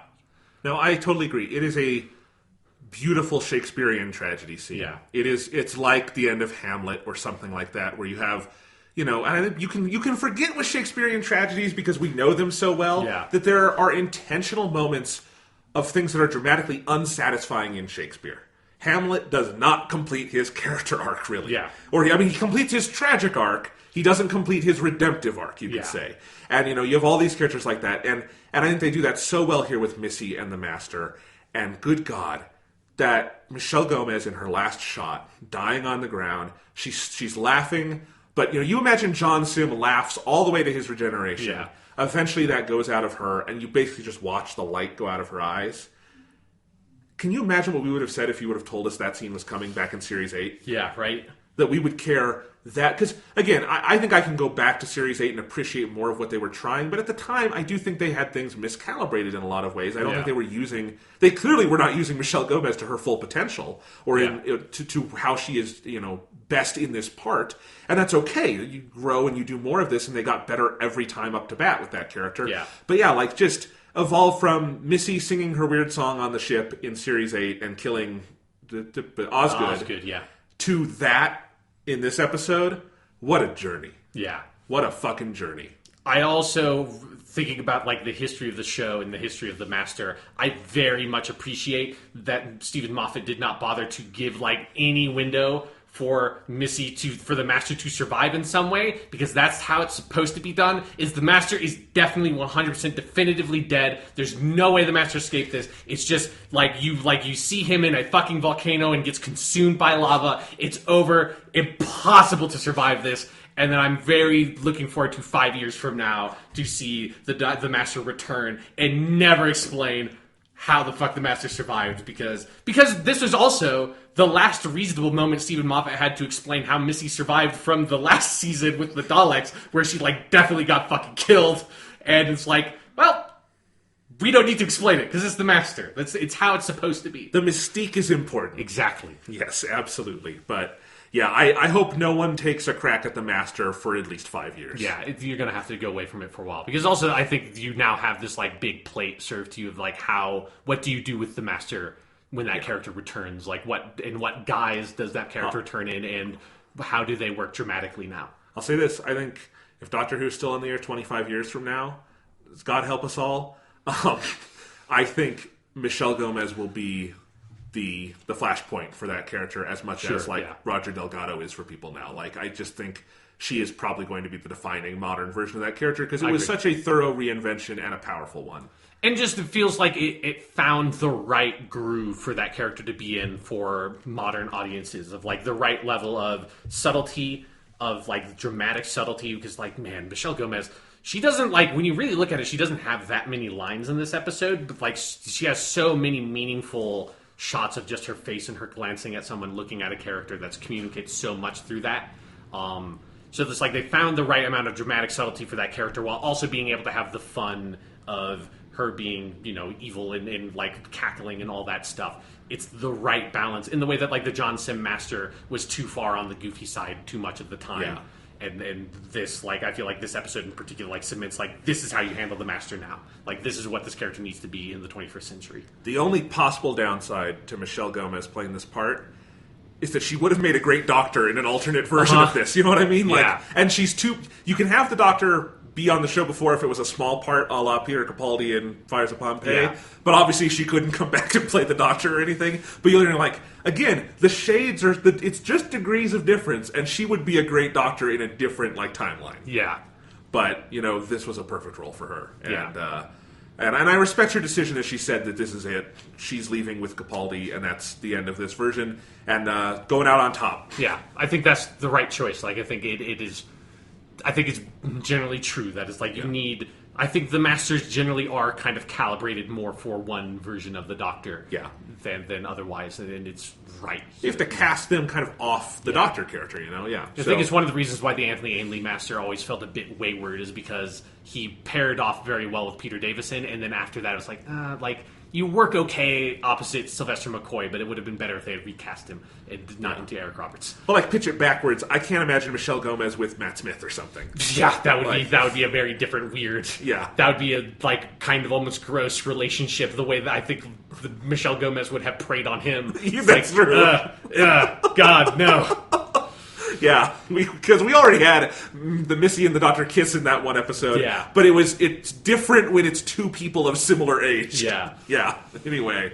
Or at least two actors of similar age. Who the fuck knows? I mean, they went to the academy together, so Yes. presumably they're around the same age. Yes. Anyway. They're 500,000 years old or 2,000 years old or whatever you want to believe. But now we have a lot of conclusions to talk about. Yeah. Nardol's last scene. Yes, yeah. I mean, God, Nardole was not as big a character this season as I might have expected going in, but I thought he was well used throughout, and I think he gets a stupendous final scene here. Yeah. Or final scenes, because he has a little coda later Yeah. on. But his last scene where the Doctor has decided, I'm going to stay here, blow this deck up, and this is my final stand, and Nardole, I need you to go off with these kids and take care of them. There's something about that as like an end point to Nardole, with the door open that if we want to see Nardole again someday, there's no reason you can't do that. Yeah. But I think that's a really good ending for the character. I agree. It's a nice little scene that I just love how it brings... You have that scene of the Dr. Bill and Nardole all together, and you just get like the team back together for a brief moment. Especially like rewatching the season up to that, you do get the sense of like they were in this together as much as like Nardole could be combated in different episodes and stuff, and sometimes he wasn't there as much. Like they were a nice little three-man team on the TARDIS, and they get this little moment of sort of like this quiet moment together of like, okay, this is going to be the plan. We have to say our goodbyes. You're going to go off. I'm going to stay here. Bill's going to choose to stay with me, and this is it. It's a nice...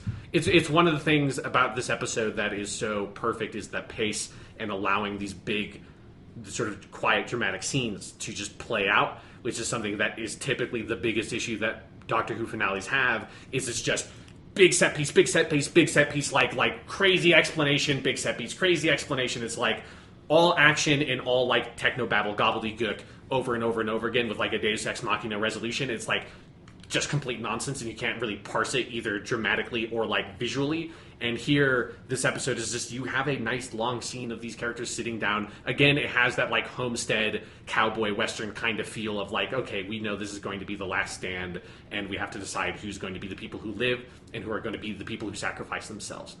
Yeah. I also like, Nardole in this incarnation, as we met him in The Return of Dr. Mysterio. He's the Doctor's assistant. Yeah. He's the guy who helps the Doctor out. He's good at a lot of the same things the Doctor is.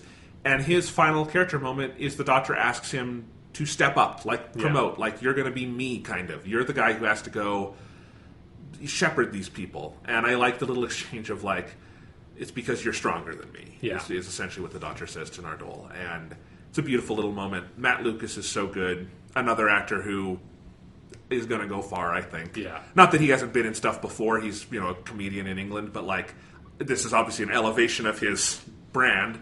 And I hope he gets cast in something cool because he's awesome. He's so good. Yeah, he's a really good. He's one of those comedians that is a really good dramatic actor, and when you get that like combination, it's really potent. Like Michelle Gomez, like a comedian that's also very like. There's something about their comedy that is able to sort of wrap back in on the drama that makes it feel that much more human. Yeah. So Nardole, the tip of the hat to you. You were a great character. I love the last little scene where he gets to deck 502 with the kids, and you can just see he's like resigned himself. Like, this is going to be my life now, but I'm okay with it. Yeah. He's learned a lot from, I think, his experiences, and Nardole did not get like a big centerpiece episode this season, unless I think you count like Return of Dr. Mysterio, which is pretty Nardole heavy, but I think he was used very well this year. Yeah, he definitely had a more like Rory kind of presence of particularly like season 5 Rory of like there all the time and really good when he was there, but not necessarily the centerpiece of the story. But that was his character's role, and he filled it perfectly. Yeah. I could imagine, if they had 13 episodes instead of 12 as they used to, you could add one more hour that was a little more of a Nardole story somewhere. Sure, if you had to have the Dr. Light episode, and it's just like Nardole like going around the university solving some. Oh man, if you had Love and Monsters from the perspective of Nardole just making fun of them, that'd be great. Yeah, that would be good. No, but or Nardole spin-off. Yes, that's if you wanted to make, if you're still interested in trying to make Doctor Who spin-offs work, the Nardole spin-off. That's waiting for you. He will be in a line of Big Finish audiobooks. Oh yes, within the next 5 years. Yeah, absolutely. Like as soon as Bigfoot can use the character, or the Big Finish will be able to use the character. Like yes, he will. We will be here like 10 years from now, and we'll be talking about this era of Doctor Who, and it'll be like, did you ever listen to the 10 seasons of Nardole audio stories? Like the one where he teams up with Leela, the 4th Doctor companion, when she's on Gallifrey, like during the Time War. I thought that was particularly a good series. I hope Tom Baker lives to be in a Nardole story. Yeah. I just, for some reason, I want Tom, like current, the dark, deep, raspy Tom Baker voice with Nardole. Anyway, but so Nardole, fare thee well, and then we're down to just the Doctor and Bill for the end. There is that beautiful little moment where the Doctor is out on the lawn waiting for the attack, and he recites the War Doctor's little monologue about without hope, without witness. I forget the whole thing. And then he goes into from extremist virtue is only virtue in the extremist. Like it's that as well. Yeah, that's just... Because here's the thing about that earlier scene. We talked about how vulnerable and naked the Doctor was with the Masters. It doesn't change. That's the rest of the Doctor Falls. He doesn't snap back into hero mode, really. Like, he does heroic things, but he's not, 11 doing his grand gesticulations and being a big hero. He's a guy kind of fighting his last fight, and he knows it. He's being the Western hero. Also, throughout this final section of the episode, I wanted to ask if you made this connection. He looks so much like John Pertwee to me. I don't know what it's the hair, it's the way kind of the outfit hangs on him. He's got like it's the action. red highlights on the inside of his coat. It's kind of the physicality of it. Just I thought of John Pertwee a lot. Yeah, no, absolutely. And in particular, we'll talk about like the scene of him collapsed on the bottom of the TARDIS had a very Pertwee look to it. But also in World Enough in Time, I forgot to mention this, a very solid 2 thumbs up classic Doctor Who reference in World Enough in Time is when he flips over the blue guy and he says Venusian Aikido. That's a fucking John Pertwee fucking move. Yeah. It's very good. Yeah, he's always had something of a John Pertwee look to him and how he's costumed, but he's got the hair. Yes, the hair, obviously, Anyway, just wanted to mention that. Bill has also chosen to stay with him. They both assume this is kind of a suicide run, that this is their final stand. And so, the Cybermen attack, and the Doctor is running around using his sonic screwdriver to attack them. And he starts listing, basically, all the different times he's fought the Cybermen. Tilo switches Tomb of the Cybermen. I like that. Gotta shout out Planet 14, the Canary Wharf from Season 2. Yeah. He's just shouting them out and blowing them up, but it's only heroic to a point. Yeah. Or it's all heroic, but it's only operatic to a point. This is also the Heaven Sent music comes back and plays underneath this scene, which I liked a lot. Yeah, and because it's ultimately an impossible battle, because he gets shot by that one Mondasian Cyberman. Yeah. And how happy do you think Peter Capaldi is that his death blow came from a Mondasian Cyberman? Yeah, I suspect that maybe that was in his original contract when they cast him. He's like, no, Steven, listen to me. When I go out, Mondasian Cyberman, I'm telling you, you have to write the story. You have to do it. Because one thing that was fun is I went and saw the post-show interview they did on the Doctor Who YouTube channel, which if you haven't been watching those, this one is a must-watch because Steven Moffat is on it, and so is Rachel Talalay. And then there's also a short interview with the woman who originally designed the Cybermen for the 10th Planet in the 60s. So it's a really good sort of like 20-minute interview thing with those three people. And Steven Moffat actually says in that he was originally like not very keen on doing the Mondasian Cybermen thing because he never really liked their design that much because he was like had this weird like. I think it's a thing that's very understandable as Doctor Who fans are like a weird sort of like Napoleon complex about the special effects and how cheap they looked, and so he didn't want to sort of do it. And then Peter Capaldi was the person who actually like convinced him it's like, no, we can do it and we can make them look good and it'll be great. And so there's something about it that's like, I like the idea of Peter just like working behind the scenes to be like, no, it has to end this way. Ever since I was like 10 years old or whatever, ever since I first saw the 10th Planet as a child in Britain, this was what it was going to be. Yeah, no, it's beautiful, it's perfect, and I love that we talked earlier that they bring the modern Cybermen back, but they have the Mondasians in there, and what a fucking phenomenal design! I know we talked all about it last week. They're so great, and yes, 12 having his death blow at the hands of one of them is amazing. Yeah.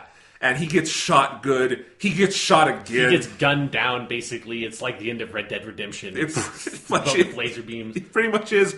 And he has that little speech, not speech, but that line in the middle. It's so good. This is one of the areas where, like, if like the weight of having watched all of Doctor Who, like, really is almost a curse of, like, how, like, the emotional weight it has, where he paraphrases one of my favorite Fourth Doctor lines from Robot, the Fourth Doctor's first story, where Harry Sullivan comes in and is trying to give the Fourth Doctor a medical checkup after he's just been regenerated, and the Fourth Doctor doesn't want to have any of it because he's the Fourth Doctor and he just wants to get the fuck out! I don't want to go! I don't want to be on Earth anymore, I want to get out of here! And so Harry Sullivan's like, I know you need to get to the sick bay, you need to do all this stuff, and the Doctor's like, but I'm the Doctor! And it's like, no, I'm the Doctor. You may be a Doctor, but I'm the Doctor. The definite article, you might say. And so it's a really good line. To me, it's like, wonderful. That's where Tom Baker became the Fourth Doctor. And in here, he paraphrases that line this time as I'm the Doctor, the original, you might say. But he says it broken, and like the air is leaving his lungs. Yeah. And like he doesn't quite know what he's saying. Like that, like Tom Baker is bubbling up inside him. Yeah. And it's coming out through his id. It's amazing. Yeah. And he just gets shot again. Yeah, and then he has that, like, it's a really just heart-wrenching thing when he gets shot and, like, collapses to his knees, just like, and, like, just, like, trying to gasp in breath but can't, like, catch his breath anymore. And he blows the ship. Yeah. And we see it reflect extreme close-up on Capaldi's eyes, the top of the ship burning. And he says, stars. I hope there would be stars. Yeah. Because here's what we need to talk about here with 12's motivations in these final scenes. There's multiple ways to read it. He's pretty much suicidal at this point. Uh-huh. I mean, he has a death complex. He doesn't, in the later scenes, we'll see he doesn't want to regenerate. And this is something I was saying to my brother, is that, like, this is why he couldn't see Missy come back and be a hero with him. Yeah. This is why he can't see Bill live at the end of the episode. Because if he saw those things, his will to live would be renewed. Mm-hmm. But what he has seen is a lifetime, multiple lifetimes, 12 lifetimes of things not ever working out perfectly, and he's ready to just let it go. Yeah. And that's fascinating and sad and heartbreaking and powerful. Yeah. But yeah, I mean, that to me is what is driving everything in these final scenes. Yeah, and it's something where maybe this is the sort of the scene to start talking about it, is this episode, like, not just as a culmination to this season, but of basically a culmination of this Doctor's character arc that was started in Deep Breath in season 8 and is carried through all the way to here, and I think, like, has been the best, like, focused, like, feels like fully thought through and reasoned out character arc that any single incarnation of the Doctor has had, because back in the classic Doctor Who, they didn't think that through so much. When they tried to, the show got half canceled, and then when they tried to again, the show got really canceled. So it's like they just never got the opportunity to do the full character arc thing in classic Doctor Who. And the new Doctor Who has done it in fits and starts, but has never, like, I feel like, fully coalesced into, like, this strong holistic argument about, like, who this character is and, like, what they stand for, and particularly in this version. And when you go back to season 8, where, like, you know, it's that scene at the beginning of Into the Dalek, the second episode from season 8, where the Doctor just sits Clara down in this very honest, undoctor kind of scene, and just like, am I a good man? Like, I just want you to tell me, do you think I'm a good person? And that's it. And like, that's the arc of season 8, is him trying to sort of like reassess and refine his moral precepts and his moral center, because he's just kind of like lost sight of that at some point over the course of all of these years of doing this, and wants to just sort of needs to reassess who he is as a person. And that season culminates in him coming to the conclusion that's like, oh, I'm just an idiot. Like, this is not the right question to ask, is like, am I this like good man on this like cosmic, like, you know, religious spiritual thing? I just go around and do the best I can wherever I can, and like that's who I am. That's my like mission statement. That's who the Doctor is. That's what it means to be the Doctor. And then season 9 sort of like builds on that and builds that out through his relationship with Clara, and culminates with, you know, Clara leaving him the message, you know, run, you clever boy, and be a doctor. It's like, go and be who you are, and like be this person, even as hard as it is. And I think because that season is about him dealing with loss. Yes. An external thing. Yeah. And then this season, I feel like it was obscured from us for a long time, because the perspective came in from Bill, and you do not enter this season knowing what the Doctor knows, because you come into it with the mystery of like, what situation is the Doctor in? You don't know that Missy is there. You don't know what the fuck like is going on with Nardole and this whole vault and all that shit. And then now that we are on the other side and we know all of that stuff, like, this season, I think, is about the Doctor putting his moral core to the ultimate test and doing the thing that none of his other incarnations ever could, like, actually do, which is, like, stand by his philosophy for the person that kind of matters most to him in the world, which is the Master. This is the only other person that has been with him the whole time. It's the only, like, real friend he has, because all his other friends die out in like 1/100th of or 1,000th or whatever of his lifespan. You can't have like this true friendship the same way he could with the Master. And throughout all the rest of his life, he has always made these like little half-hearted attempts of like, come on, man, like, let's be friends, like, you can turn back, we can do this. But it's just kind of like extending a hand. And this season is about the Doctor sitting down and saying, no, I'm not just extending a hand. Like, I'm not just making this offer. Like, we are working on this. Like, we are going to go together, and I'm going to take you.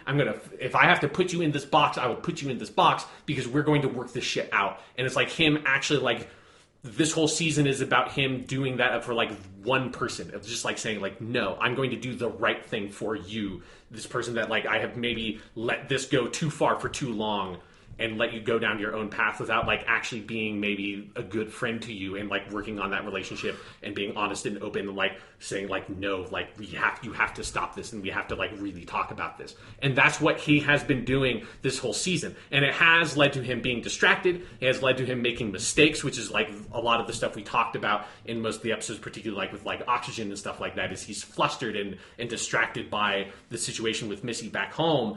But I think in these 2 episodes, you really get the sense of like, right, this is really important. Like, what he's trying to do here to himself and like philosophically is what he needs to do to like fully realize that like, I am a good man. Like, I am going to be kind, because I'm going to be kind to the person in the universe that needs it most from me, you know? And that's why like, even if, you know, him or Bill getting shot and stuff at the beginning of World Enough Time is kind of his mistake, and he should have taken more precautions. I now have a much better sort of perspective on, or like I feel much better about the Doctor having made those choices, seeing from the other side, like, yes, like what he was doing was so important, and of him taking this last stand and like standing up for kindness, and that's what he is, and that's what who the Doctor is.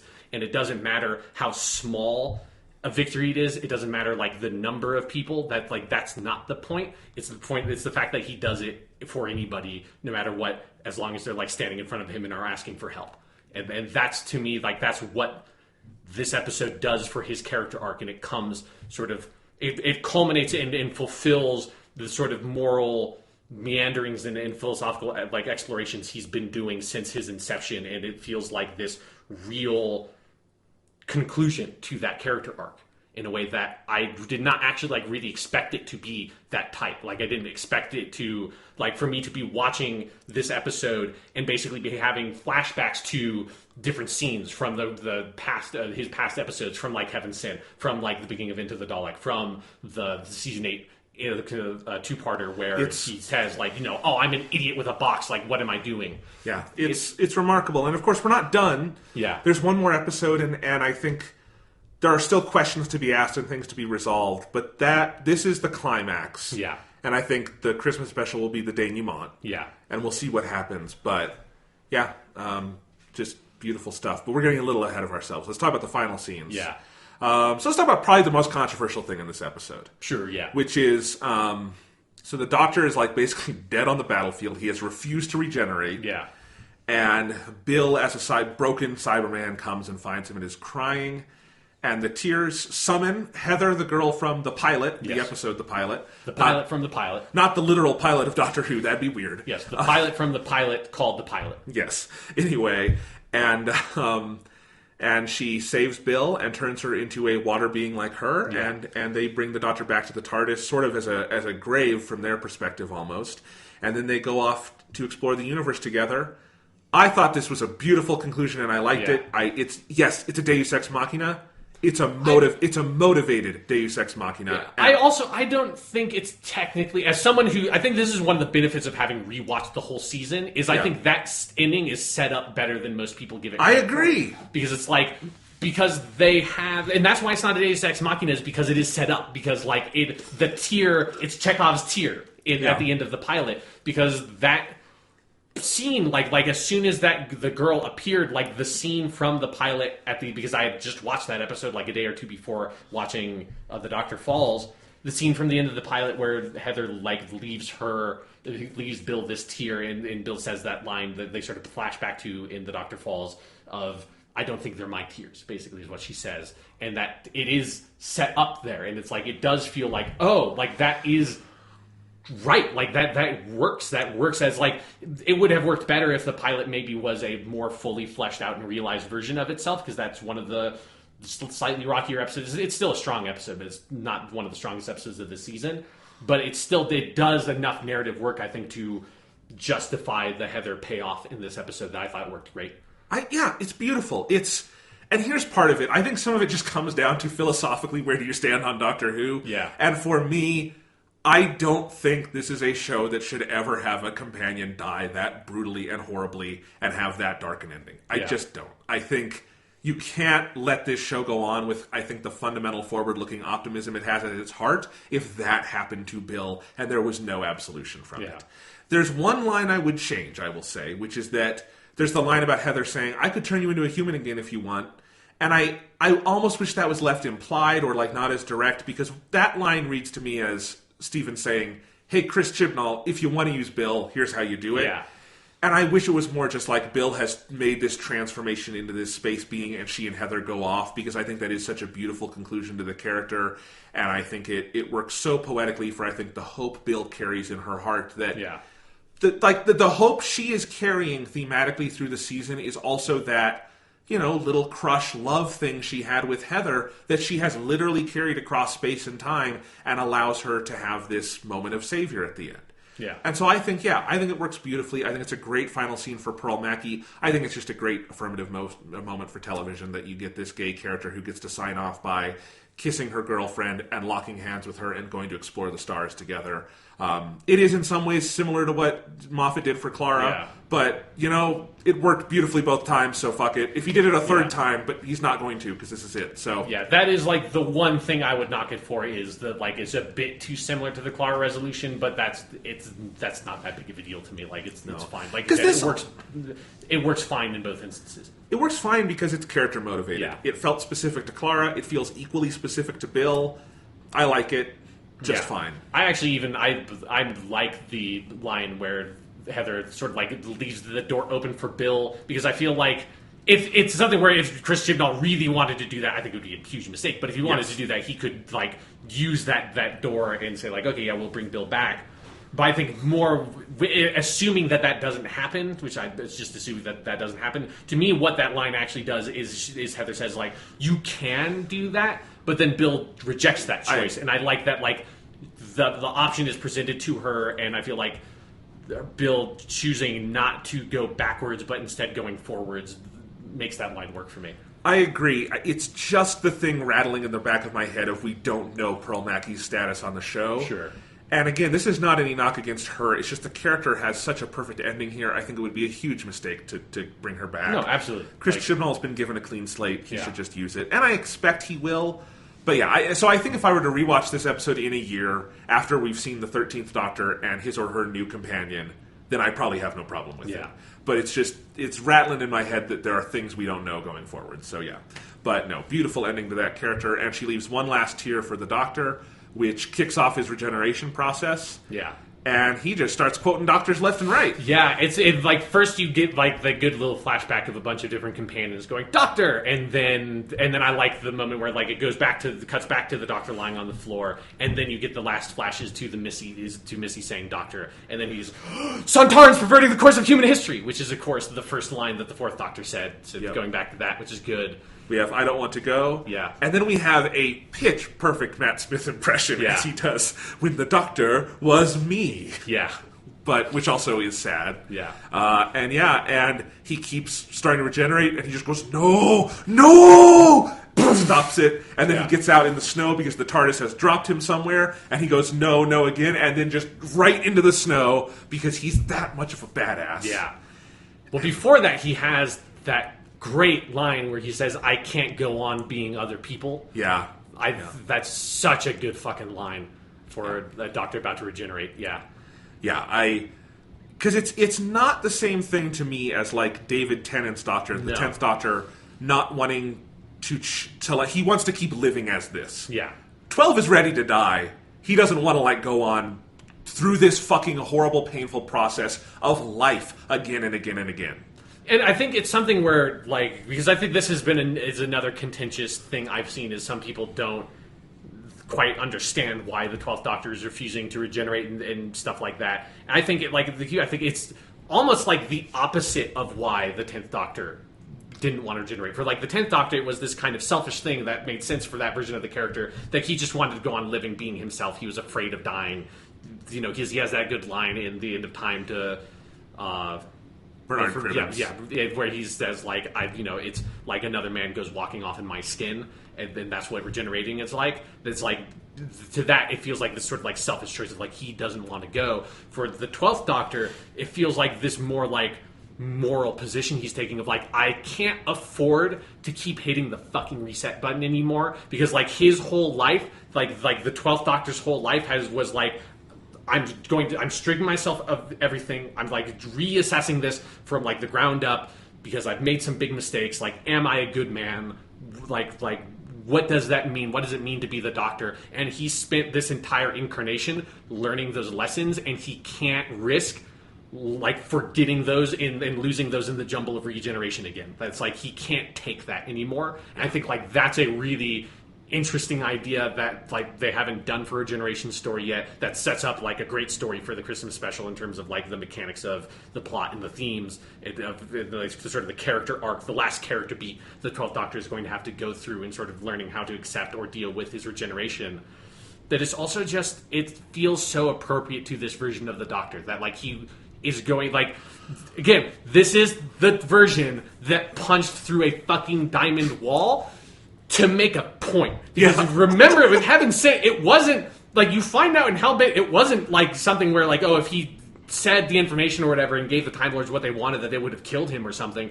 He just was like, fuck you people so much, I'm literally just going to spend 1 billion years in this fucking, like, hell dimension, punching through a wall made out of a substance that's 10 times harder than diamond, just to prove this point. That's how stubborn he is. That's how set in his ways, and, like, it's one of the things I love about the 12th Doctor as this incarnation is a lot of the times the Doctor, I think, is fueled by this, like, intense inner doubt. It's been a big part of like New Doctor Who in particular. I feel like the Ninth Doctor, 10th Doctor, and 11th Doctor all have this sort of like vulnerability and inner doubt that kind of motivates a lot of their actions.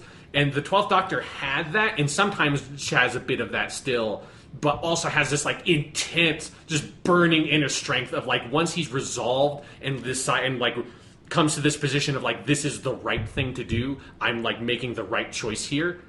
He's going to make that choice no matter fucking what. Yep. And so it feels totally character appropriate to me for him to be saying like, no, I can't afford to go on being other people anymore. I'm going to be me. I'm not going to regenerate. Yep. Amazing. Yeah, really good. And then he steps out in the snow. Uh-huh.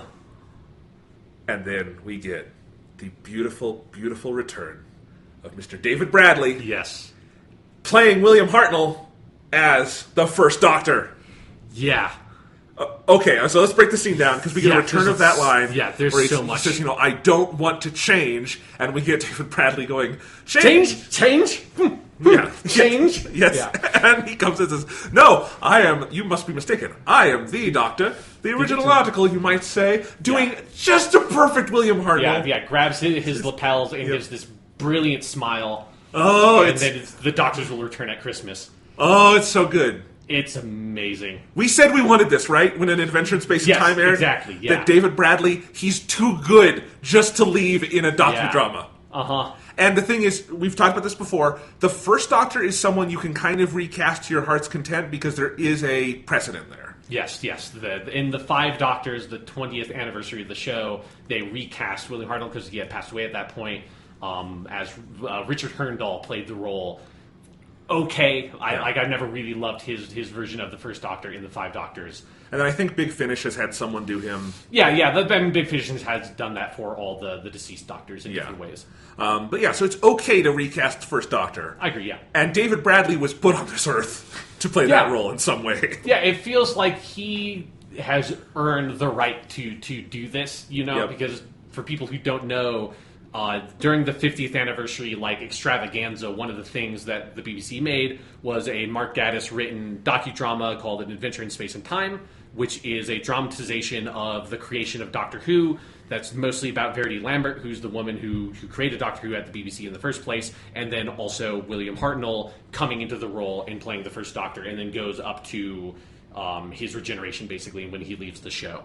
And David Bradley plays William Hartnell. It's the best Doctor Who thing Mark Gatiss has ever written. Absolutely, yeah. It's really good. If you great. have any interest in the history of the show, if you have any love in your heart for the First Doctor era of Doctor Who, it is an absolute must-watch, because I think David Bradley so captures William Hartnell in that performance, and he has the right look, but he also has the right voice, and he understands the mannerisms and the little things like grabbing the lapel. He's also he does so perfect. He's a wonderful actor. Oh yeah, he's Broadchurch, Harry Potter. He's just great. He was in an episode. He was in that season 7 episode of Doctor Who, Dinosaurs on a Spaceship. He was in that, but playing the evil. weird. Yeah, that's the one where very uncharacteristically Matt Smith fucking shoots this disabled old man off into space to get blown up by missiles. That was David Bradley, if you remember that episode. He was so good in Adventure in Space and Time. I love that docudrama so much. I love his performance in it. That I think he has more than earned the right to be able to come in and play this role. So great. And it's just... Is there any better setup on Earth for Moffat and Capaldi's last episode than 12 Meets 1, played by David Bradley, and they have an adventure? I don't know if I've ever been this excited for an episode of Doctor Who. It's so good. And also, it's not just that, it's the specific context of this... maybe I will be proven wrong, but I feel like all the indications are that this is the First Doctor about to go back to the TARDIS to regenerate at the end of the 10th planet, because there's a nice, convenient little chunk of time where he is wearing his most iconic outfit, which is the little hat and the cloak that he doesn't actually wear that much. It was mostly late First Doctor stuff, and so he's wearing that. It's an icy place because he was on Antarctica or fucking wherever in the 10th planet, and so all that setting, so that sets it up and makes sense there. What the First Doctor is saying is I'm not going to change. It sounds in the context of the way we enter the scene, he is replying to the 12th Doctor in some way, but I think he's actually saying that to himself, because the First Doctor doesn't want to regenerate. It's the first time he's ever done it, and it's yeah, fuck that. I don't want to change. Like, I'm me. This is me. Because if you've ever seen First Doctor stuff, you know how the kind of like with the 12th Doctor, when he decides he's right about something, he is very right about that thing, and he will not budge one fucking inch about it, even if that means he's going to try to like fucking hit a caveman over the head with a rock or whatever in 10,000 BC. But yeah, so I think that really nicely like fits into the little period of time where the Doctor sort of disappears at the end of the 10th planet, and Ben and Polly, his companions, are like go running after him to try to find him. And like how in the 10th planet, how it works out, if I remember correctly, is like they run up to the TARDIS, and it, like the TARDIS has been locked and they can't get into it, and then they finally get in and they see the Doctor's already collapsed onto the floor, and that's how William Hartnell regenerates. And so there's 12's going to be in that scene and have just left. Yeah, like that's like it fits into this nice little like window where you can actually have a little tiny mini adventure and have the 12th Doctor and the First Doctor like both kind of like try to work through this regeneration stuff together, which I think is such a fucking brilliant, beautiful idea. I would only be able to buy this if it was like, one, you have David Bradley, who has like earned the right to play the First Doctor. Two, Steven Moffat is off of such an unbelievable fucking high from the last 2 seasons in particular of Doctor Who, and then you have Peter Capaldi, who's just like, you know, ultimately skilled in playing the Doctor, and has this particular relationship to the history of the show that makes it especially resonant. And then also like his whole era, like regardless of just like his age and his having like grown up with the show and stuff, I think he and Steven Moffat, probably because they both, you know, like fed off of each other and their like obsession with classic Doctor Who, have built out this like really like sort of classic feeling element to the show, on top of it also being like kind of experimental and weird and cool, and like some of the episodes like Listen to Extremis. It also has this real like kind of like old school back to basics feeling to it that brings in all these cool elements of the old Doctors, like the grumpiness of the First Doctor and some of like the more actiony kind of hero stuff that the Third Doctor got to do. And you know, so there's a lot of like good little references to lines and like jelly babies and stuff with the Fourth Doctor. It just feels like it brings all these like great elements from classic Doctor Who to make it feel very cogent with that era of the show in a way that some of new Doctor Who could really struggle with, sometimes I think bridging that gap appropriately. And this is the ultimate way to like seal it, to bring it around whole, is have the 12th Doctor and the First Doctor meet. What a time Peter Capaldi is having for his final episodes. Yeah, Jesus. He got to meet the Mondasian Cyberman and be killed by them. Yeah. He's going to get to do an episode opposite his childhood hero. I know it's a performance of him, but still, it's the First Doctor. Oh my God, he's having the time of his life. It's great. It's pretty fucking amazing. So 2 fun pieces of info here I wanted to give. So if you have not seen An Adventure in Space and Time, I wanted to give a quick shout out to this because I learned this today. I went on Amazon today because I was like, I want to watch that movie again. So I want to buy the Blu-ray for my collection.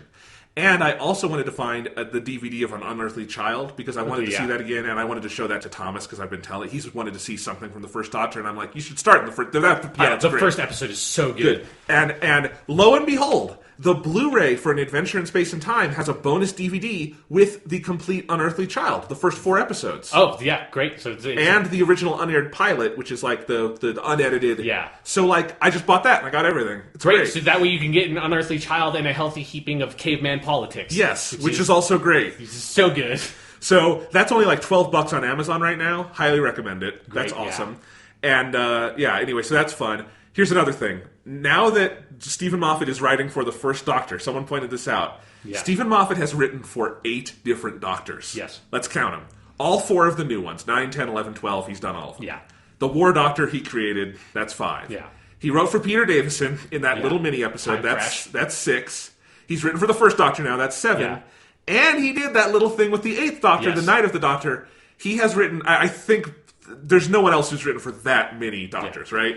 And then plus, if you count the Children in Need comedy special that was made in like during the hiatus, Curse of the Fatal Death, which if you like classic Doctor Who and you have not seen Curse of the Fatal Death, you need to watch it because it's fucking hilarious. And it's a comedy special that Steven Moffat wrote. while Doctor Who was off the air, that features Rowan Atkinson as the Doctor, who regenerates into Richard Grant in there somewhere. There's a woman who plays the Doctor at one point, and I think there's another one. So there's at least 4 versions of the Doctor there as well that are like unofficial versions of the Doctor, but are all versions of the Doctor. So really, he's written for at least 12? Yeah, it's kind of amazing. Yeah. Like, he will end this show having written for more Doctors and probably more single episodes than... The only competition would be Robert Holmes, right? Yeah. Mm-hmm. So, yeah. And I think Robert Holmes would have technically written more episodes because each of his stories was 4 episodes. Yeah. And I bet if you discount that and count each serial as 1 episode, Steven Moffat must have written more than... Oh, he's written like 50 episodes. Yeah, it's nuts. It's absurd. Yeah, it's nuts. And he's got 1 more to go. Got 1 more to go.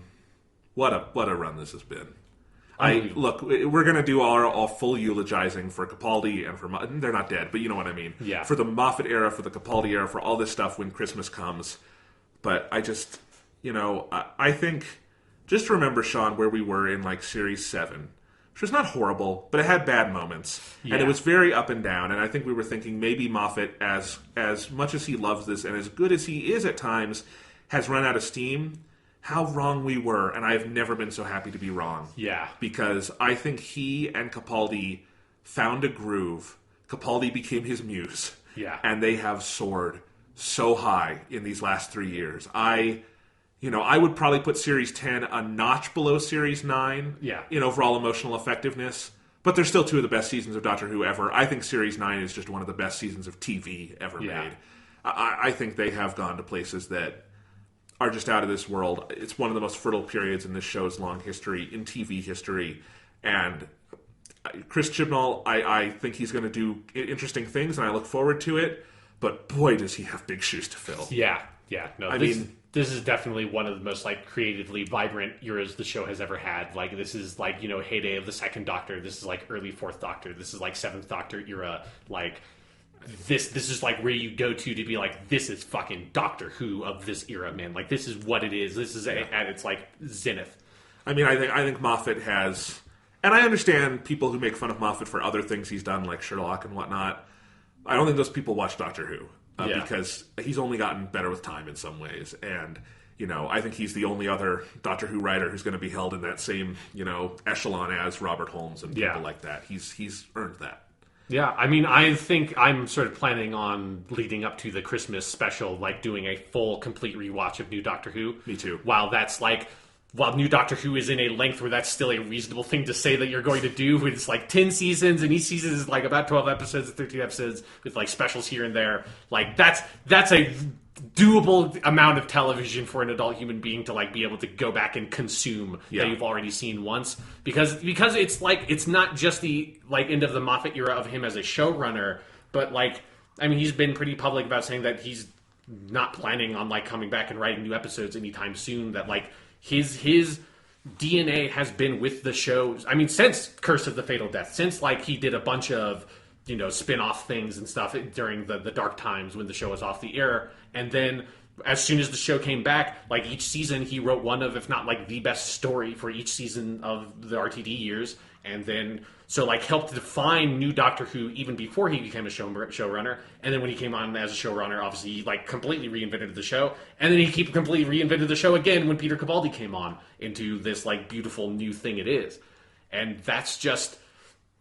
I mean, when you like, by the time this is all said and done at Christmas, and he's left as a showrunner, and he's not going to write any Doctor Who for like right now or whatever, who knows what he's going to do in the future, he will be like one of the most pivotal figures in the entire history of the show, like John Nathan Turner was in the 80s, like Philip Hinchcliffe and like kind of like Robert Holmes were in the 70s with the 4th Doctor era. Like, just for this show's long history, he's one of the most crucial creative figures in all of it. And like, it's weird to like be at this point where it's like about to be that. It's about to be history. It's about to be like, now we are going to be in the position where we can put the Moffat years and his tenure on the show into a box the way we can like the RTD years, and like examine it from this like perspective outside of it, instead of being like inside and like trying to like be like, okay, how this is going to go, how is he going to end this, like what themes is he going to deal with, what is the legacy of this era of the show going to be.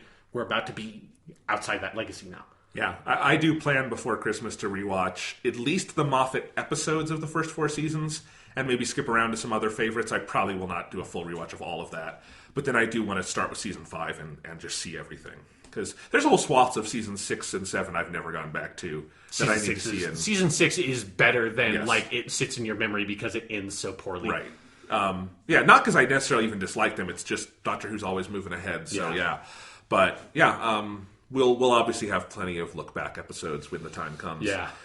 But let's talk about Series 10. Yes. Dr. Falls elevates the season, yes? Absolutely, yeah. Like I said earlier, I think it like recontextualizes a lot of the Doctor's arc over the course of this season, and like really how well it pays off the Missy stuff.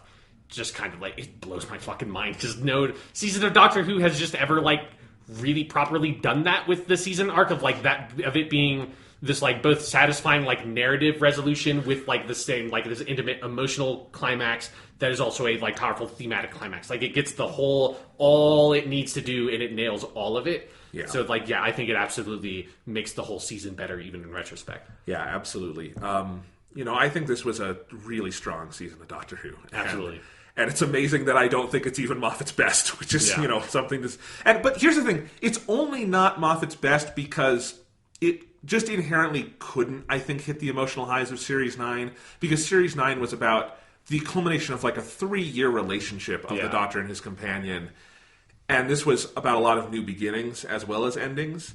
But it's handled all of that so well. I liked, to a certain degree, all 12 episodes this year. Yeah. There are 2 I think are weaker, Lie of the Land and Empress of Mars. Yeah. The ones that are good are all very good. They're not just like, they're all very good. Yeah, like as someone who just rewatched all of them, like that first 6 episode streak is pretty fucking astounding. Like it's like at the end of every single episode, you're like, oh wait, I can't wait to watch the next episode. Yeah, it's phenomenal. I think what they did with Bill this year is the most remarkable arc I've ever seen for a 1-season companion. Yeah. Like compare her to, Rose. Well, I guess Rose was in 2, but you know what I mean. Martha and Donna and some of those characters, like just... Because Moffat especially also liked with Amy and with Clara to kind of stretch his legs and let those companions breathe. He hit the ground running with Bill, and it just was perfect from moment 1 to the end. I think the production design and directing this year was off the charts good. Yeah. Murray Gold, who we don't talk about enough. The one day we're going to feel we took him for granted because he can't be with this show forever, but he's been with it for 10 seasons, and he's always amazing. What a composer. He's so great. Just I think the general quality of the scripts was so high. This was a hell of a season. Yeah, absolutely. Like I love had the element of it like bringing back. I like there's like this team feeling to the Capaldi years now with like some writers like Jamie Matheson, like having an episode, at least one episode every season. Then like also Thin Ice, the Sarah Dollard episode felt like it's like that's one of the things that I'm sad about most in a weird way of like Peter Capaldi leaving is that there's only 2 Sarah Dollard 12th Doctor episodes, because rewatching Thin Ice like highlighted for me so much just how good she is at writing for Peter Capaldi. Yeah. Like her dialogue for his is so perfect. But there's that. There's like Rachel Talalay having directed the finales for all of the Peter Capaldi seasons and is going to be directing the Christmas special where he leaves. And that's just Doctor Who usually like cycles through people faster, especially directors. So it's been so special. I mean, let's talk about this era, seasons 8, 9, and 10. Yeah. Because we have a special to go, but the seasons are all over proper. And, I think we would say 8 is the weakest of those, but it's still a really damn good season of Doctor Who. Absolutely. There's a streak in the middle of that season that is off the charts. And I think you look at that run, Series 8, 9, 10, as we've said, one of the most creatively fertile periods, one of the most creatively consistent periods, and one that I think was executed with some of the most constancy of vision. Because even like the Matt Smith years, 5, 6, and 7 are all really different from each other. Yeah. And I think 5 is the only one that really works as a season of television. Yeah. 6 and 7 have good episodes, but I don't think they work the same way holistically. But this was just a 3-year, 4-year kind of, there's the hiatus here, but 3 seasons of Doctor Who that all feel like they are building off one another, that are consistent, that get better in a lot of ways as they go along. It's really, really remarkable, and I just don't think we've seen anything quite like it. I think the David Tennant years have a certain consistency to them as well, but that consistency is inconsistency. You know what I mean? Sure. Yeah, I know what you mean. Like, you know what to expect from them, which is that you're going to get 11 monsters every once in a while. Yeah, and it's like, it's the way that they cycle through companions every season in the David Tennant years. But this just has felt... Like, I think going into this season, both you and I felt like, oh no, it's too soon for Capaldi to leave. And on some level, I don't want him to go. Yeah. But could this have been a more perfect run? I really don't know. And it's something where I feel like now, having seen this episode, and who knows, how much has been changed since Steven Moffat, learned, or Peter Capaldi sort of decided, I'm going to leave, and how that should have changed the script and stuff. Because here's one fun tidbit you learned if you watch the interview, is that interview on the Doctor Who YouTube channel, because they talk about it in the interview, was apparently done a day or two before episode 11 aired on TV. And at that point in time, episode 12 had not fully been finished yet, because all of the stuff in the snow was shot. It's being shot now for the Christmas special, basically. So it's they had to do those shoots and then get that footage back and put that in. So it's early critic screeners and stuff for episode 11 did not have the opening in it at all. And not because they didn't it would be a spoiler or something, they didn't want the press to know, because they hadn't fucking shot it yet. So that's a fun little weird thing that so those episodes have changed a little bit, we know, because of that context of Peter Capaldi deciding he's going to leave. But also, if you assume that most of, generally what the end of what these two episodes were is what Peter Capaldi saw when he got the scripts and stuff, I think this is, it makes so much sense why you would choose to leave here. I don't know where you could go, how you could keep on going up. I think you could only, level out and stay at an even quality, and for a person like Peter Capaldi, that just seems like that's not something he's interested in doing. He wants to get to the peak and bow out at the top. This season so feels, in retrospect, like it was written with the knowledge that this would be Capaldi's last year, or at least the suspicion or something. I think Capaldi had probably informed Moffat and the BBC long before we got the announcement. I just get that feeling. How do you write an episode like The Doctor Falls in any form and expect that Doctor is sticking around for the long haul? You know what I mean? Yeah. Because also it's not even just the, emotional climax of it that makes it feel he needs to kind of start regenerating now. It's also just, it's this thematic conclusion. There's no more material to, I think, necessarily dig out of this character other than, what they're going to do with this sort of, coda of the Christmas special. They've said what they need to say, and it's time to go. I think it feels appropriate. As sad as it is, I kind of just wish that they would both have him regenerate, and you'd have your 13th Doctor stuff go on, and then just make two special episodes of Doctor Who that take place some in the interim or whatever, in some weird period of the 12th Doctor's history, where you just get to have adventures with Nardole or something that's just totally out of context. Because I just want more normal random standalone episodes of Doctor Who. But I don't know how you make a whole other season of Doctor Who with Peter Capaldi. No, this had to be it. And these 3 seasons, I don't feel shortchanged anymore. I feel like we got what we needed to get. A story was told, and they're leaving on a high. Yeah.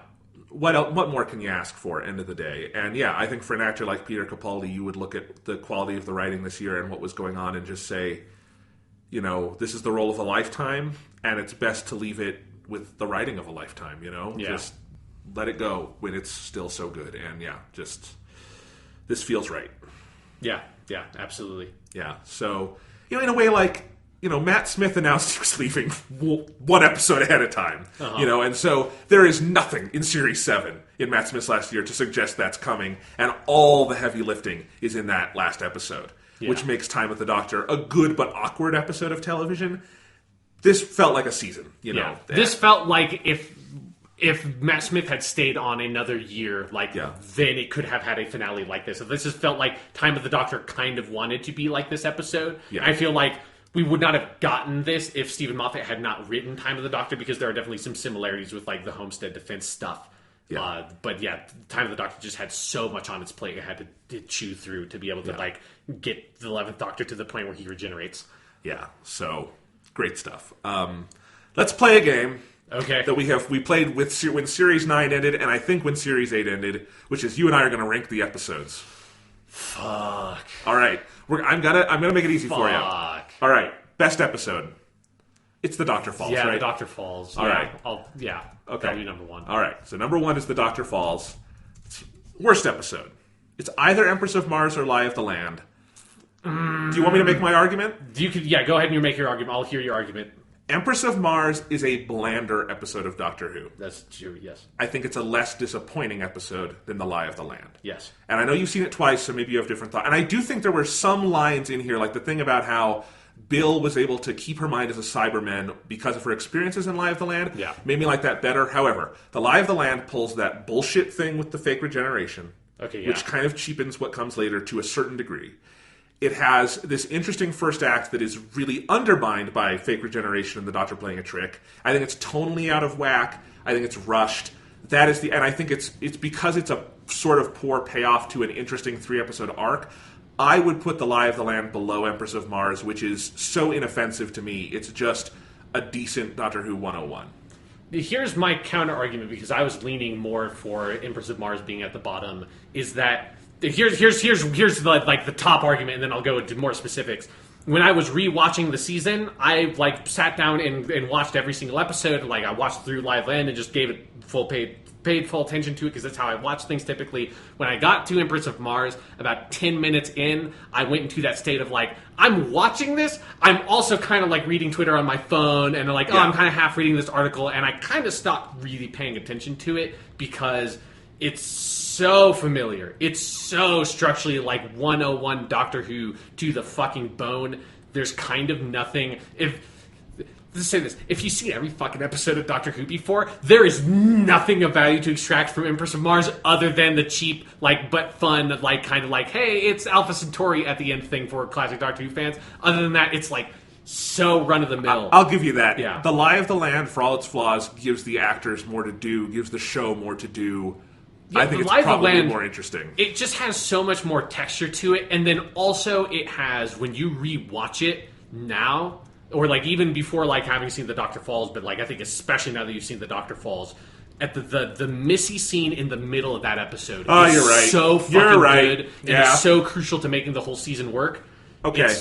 Because there's also, it's got this brilliant transition at the end of that scene where it fades away to the wherever I think they're going to the university, and Missy's eyes are just in the sky. It's fucking that's really good. Yeah. So it's definitely an inconsistent episode, and I agree with obviously your criticisms of it. But also, I think the regeneration thing doesn't have that, it doesn't feel that cheap when you know it's already coming. So on rewatches, it's totally inoffensive. Sure. they used it so heavily in the advertising, I still have to get over that. Yeah, and for me, it's just that element of it just fades away immediately once you play. It's part of history, and it's not your first time watching it. All right. So, but we do agree those are the two worst of the season? Absolutely. Okay. There's no question. Yeah. So number 12 is Empress of Mars, number 11 is Lie of the Land.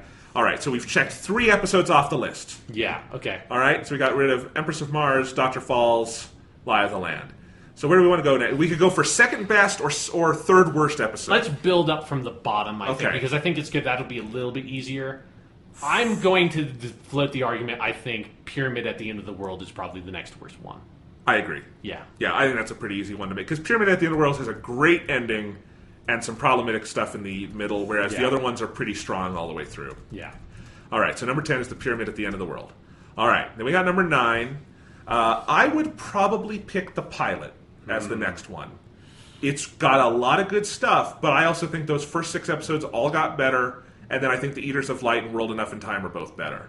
Yeah, I'm torn between the pilot or Smile being here. I think those are the 2 next ones for sure. So pilot or Smile, I can go either way, because the pilot has the great introductions. Yeah. It I think paid off so well in the finale that it looks better in retrospect. It did a great character introduction. Smile has a lot of good stuff, a lot of great stuff.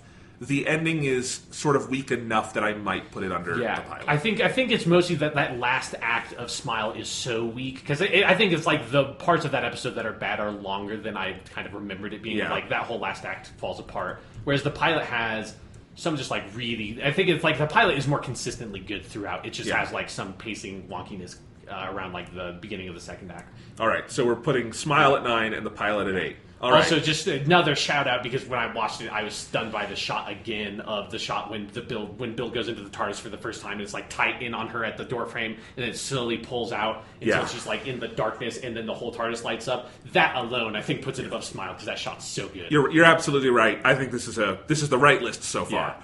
All right, so now we've got. This is where I think it's harder. It gets much harder next. Yeah.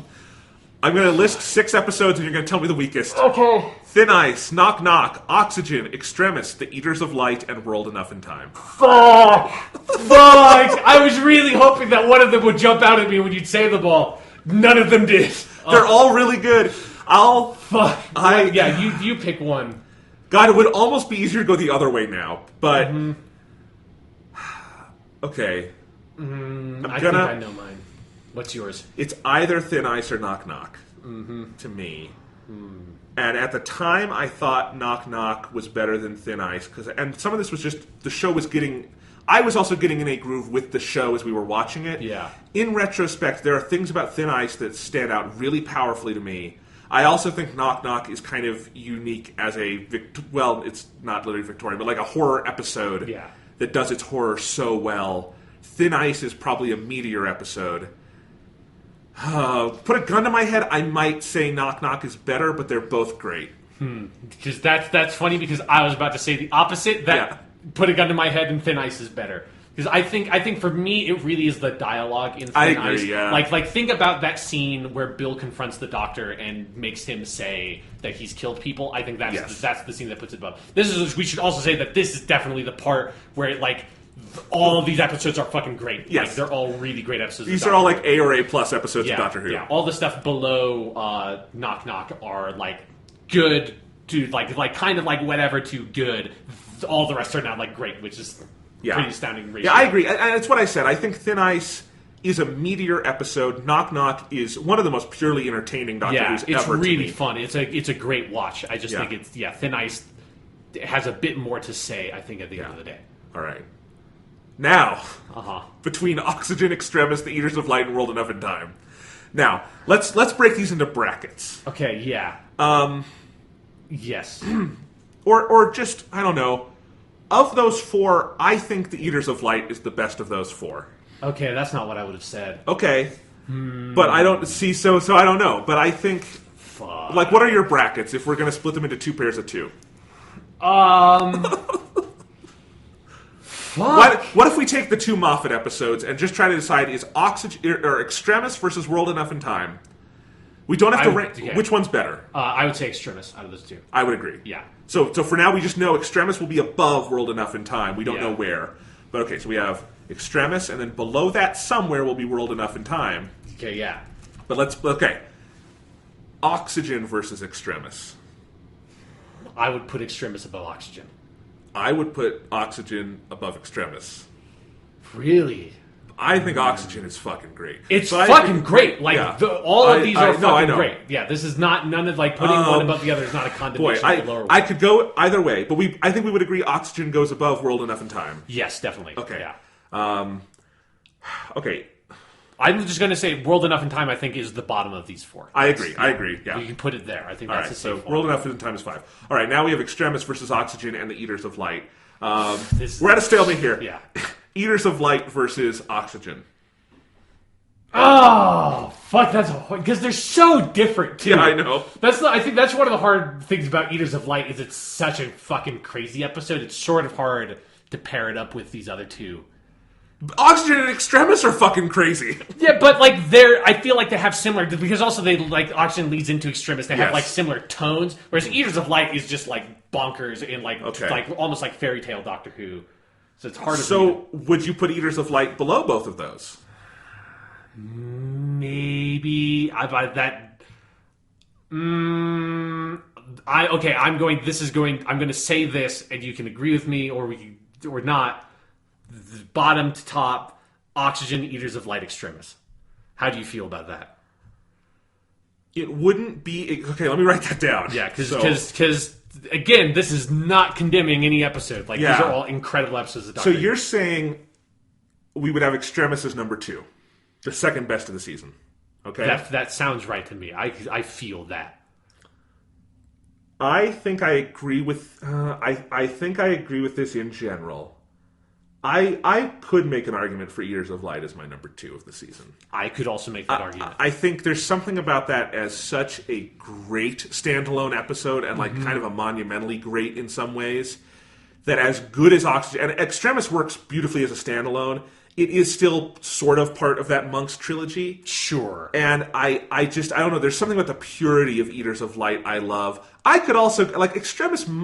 I could make the argument either way. I might personally put Extremis and Oxygen reversed on your list, because I love Extremis, but Oxygen and Eaters of Light, both, there's something about them that just stands so tall to me. But it's like, also, it's just how nuts Extremis is with, like, the premise. I think it's what it does with Missy. And, like, I think it is... That's true. Honestly, like, I think it almost goes to Extremis' benefit that, like, it is so key to the season's arc that it sets up all the Missy stuff. It also sets up the Mummy 3-parter or whatever, that even if that doesn't fully pay off, it still, like, is this key part of the season. But it absolutely stands on its own, because I think all of the themes it deals with you know, virtue is only virtue on the extremis, like, that is the theme of that episode, and it like develops that theme completely within itself and creates a totally like cogent, complete thematic argument, to the extent that, like we said when we watched it, if the next episode had nothing to do with that and didn't bring back the monks or any of that shit, it would be totally fine. Like, effective. And here's what I will say. When I put Extremis into my catalog of Doctor Who episodes I have for my own private use, I have my own cataloging system that I specifically number 2-part stories or 3-part stories or whatever, like, together, instead of giving them different numbers of stories, because we're at like 270 or something fucking stories of Doctor Who at this point. And I did not count Extremis, Pyramid at the End of the World, and Lie of the Land as a 3-parter, specifically because of how standalone Extremis is. I agree. I think the more I think about this, I like this ranking. I can live with this. I think what you said about Extremis, kind of its place in the season, what it does with Missy, I can put that at number 2. I do like Eaters of Light more than Oxygen, so I'm good with this. Okay. So I'm going to write the numbers on here, and then we're going to go through the list and see if we want to change anything. Yeah. But we have ranked all 12 episodes. Let's see. Okay, at the bottom, 12, Empress of Mars. Yes. We're good with that. 11, The Lie of the Land. 10, The Pyramid at the End of the World. 9, Smile. 8, The Pilot. All feels good, I think. Yeah. And then the 7 great episodes. Yeah. Knock Knock. Thin Ice. That was probably the hardest one. Yeah. World Enough in Time at 5. Oxygen at 4. Eaters of Light at 3. Extremis at 2. And The Doctor Falls at 1. The one I'm almost kind of weird on is I almost wonder if Thin Ice should be above World Enough in Time. They're both so good. They are both so good. I think what World Enough in Time does in the extremities it takes place is really good. How unexpected it is. Yeah. I think as a setup for the greatness of The Doctor Falls, what it allows Bill to do in that middle section, the unexpected, the beautiful twist at the end of the episode, and I think just that whole opening with Missy and all the craziness that happens there. If for nothing else than the ping pong between Peter Capaldi and Michelle Gomez on the Doctor Who joke. Yeah, I think World Enough in Time goes higher. Thin Ice is outstanding. I just think World Enough in Time is a little more so. Yeah, okay, I'm fine with that. Yeah, okay, but I do think this is overall a good ranking. Yeah, this is acceptable. I don't think you're going to find a ranking of any other podcast or article that slaved over it as much as we just did. No, this really hurt. It's like it is really it's the thing that's like fun about Doctor Who, and it's also sort of infuriating about Doctor Who is like the nature of the show is normally the batting average for episodes typically is kind of low because of how hard it is for a Doctor Who episode to be made compared to like another episode of Breaking Bad or Better Call Saul where it's like you have a whole writers team and it's like this big long like more like thematically cogent like narrative thing where it's like Doctor Who you're asking every single fucking week we're making a new alien planet. We're bringing like a whole new writer a lot of the time to like do a whole new plot that is totally disconnected from everything else. A whole new supporting cast, like everything has to like be completely different every single time. So like sometimes you see people like there will always every single season of Doctor Who. There's like people who are going to write some fucking article about like this season of Doctor Who has been like inconsistent or it's a mixed bag or something. It's like as if every season of Doctor Who is not an inconsistent mixed bag on some level, because every season of Doctor Who, even season 9, has fucking Sleep No More.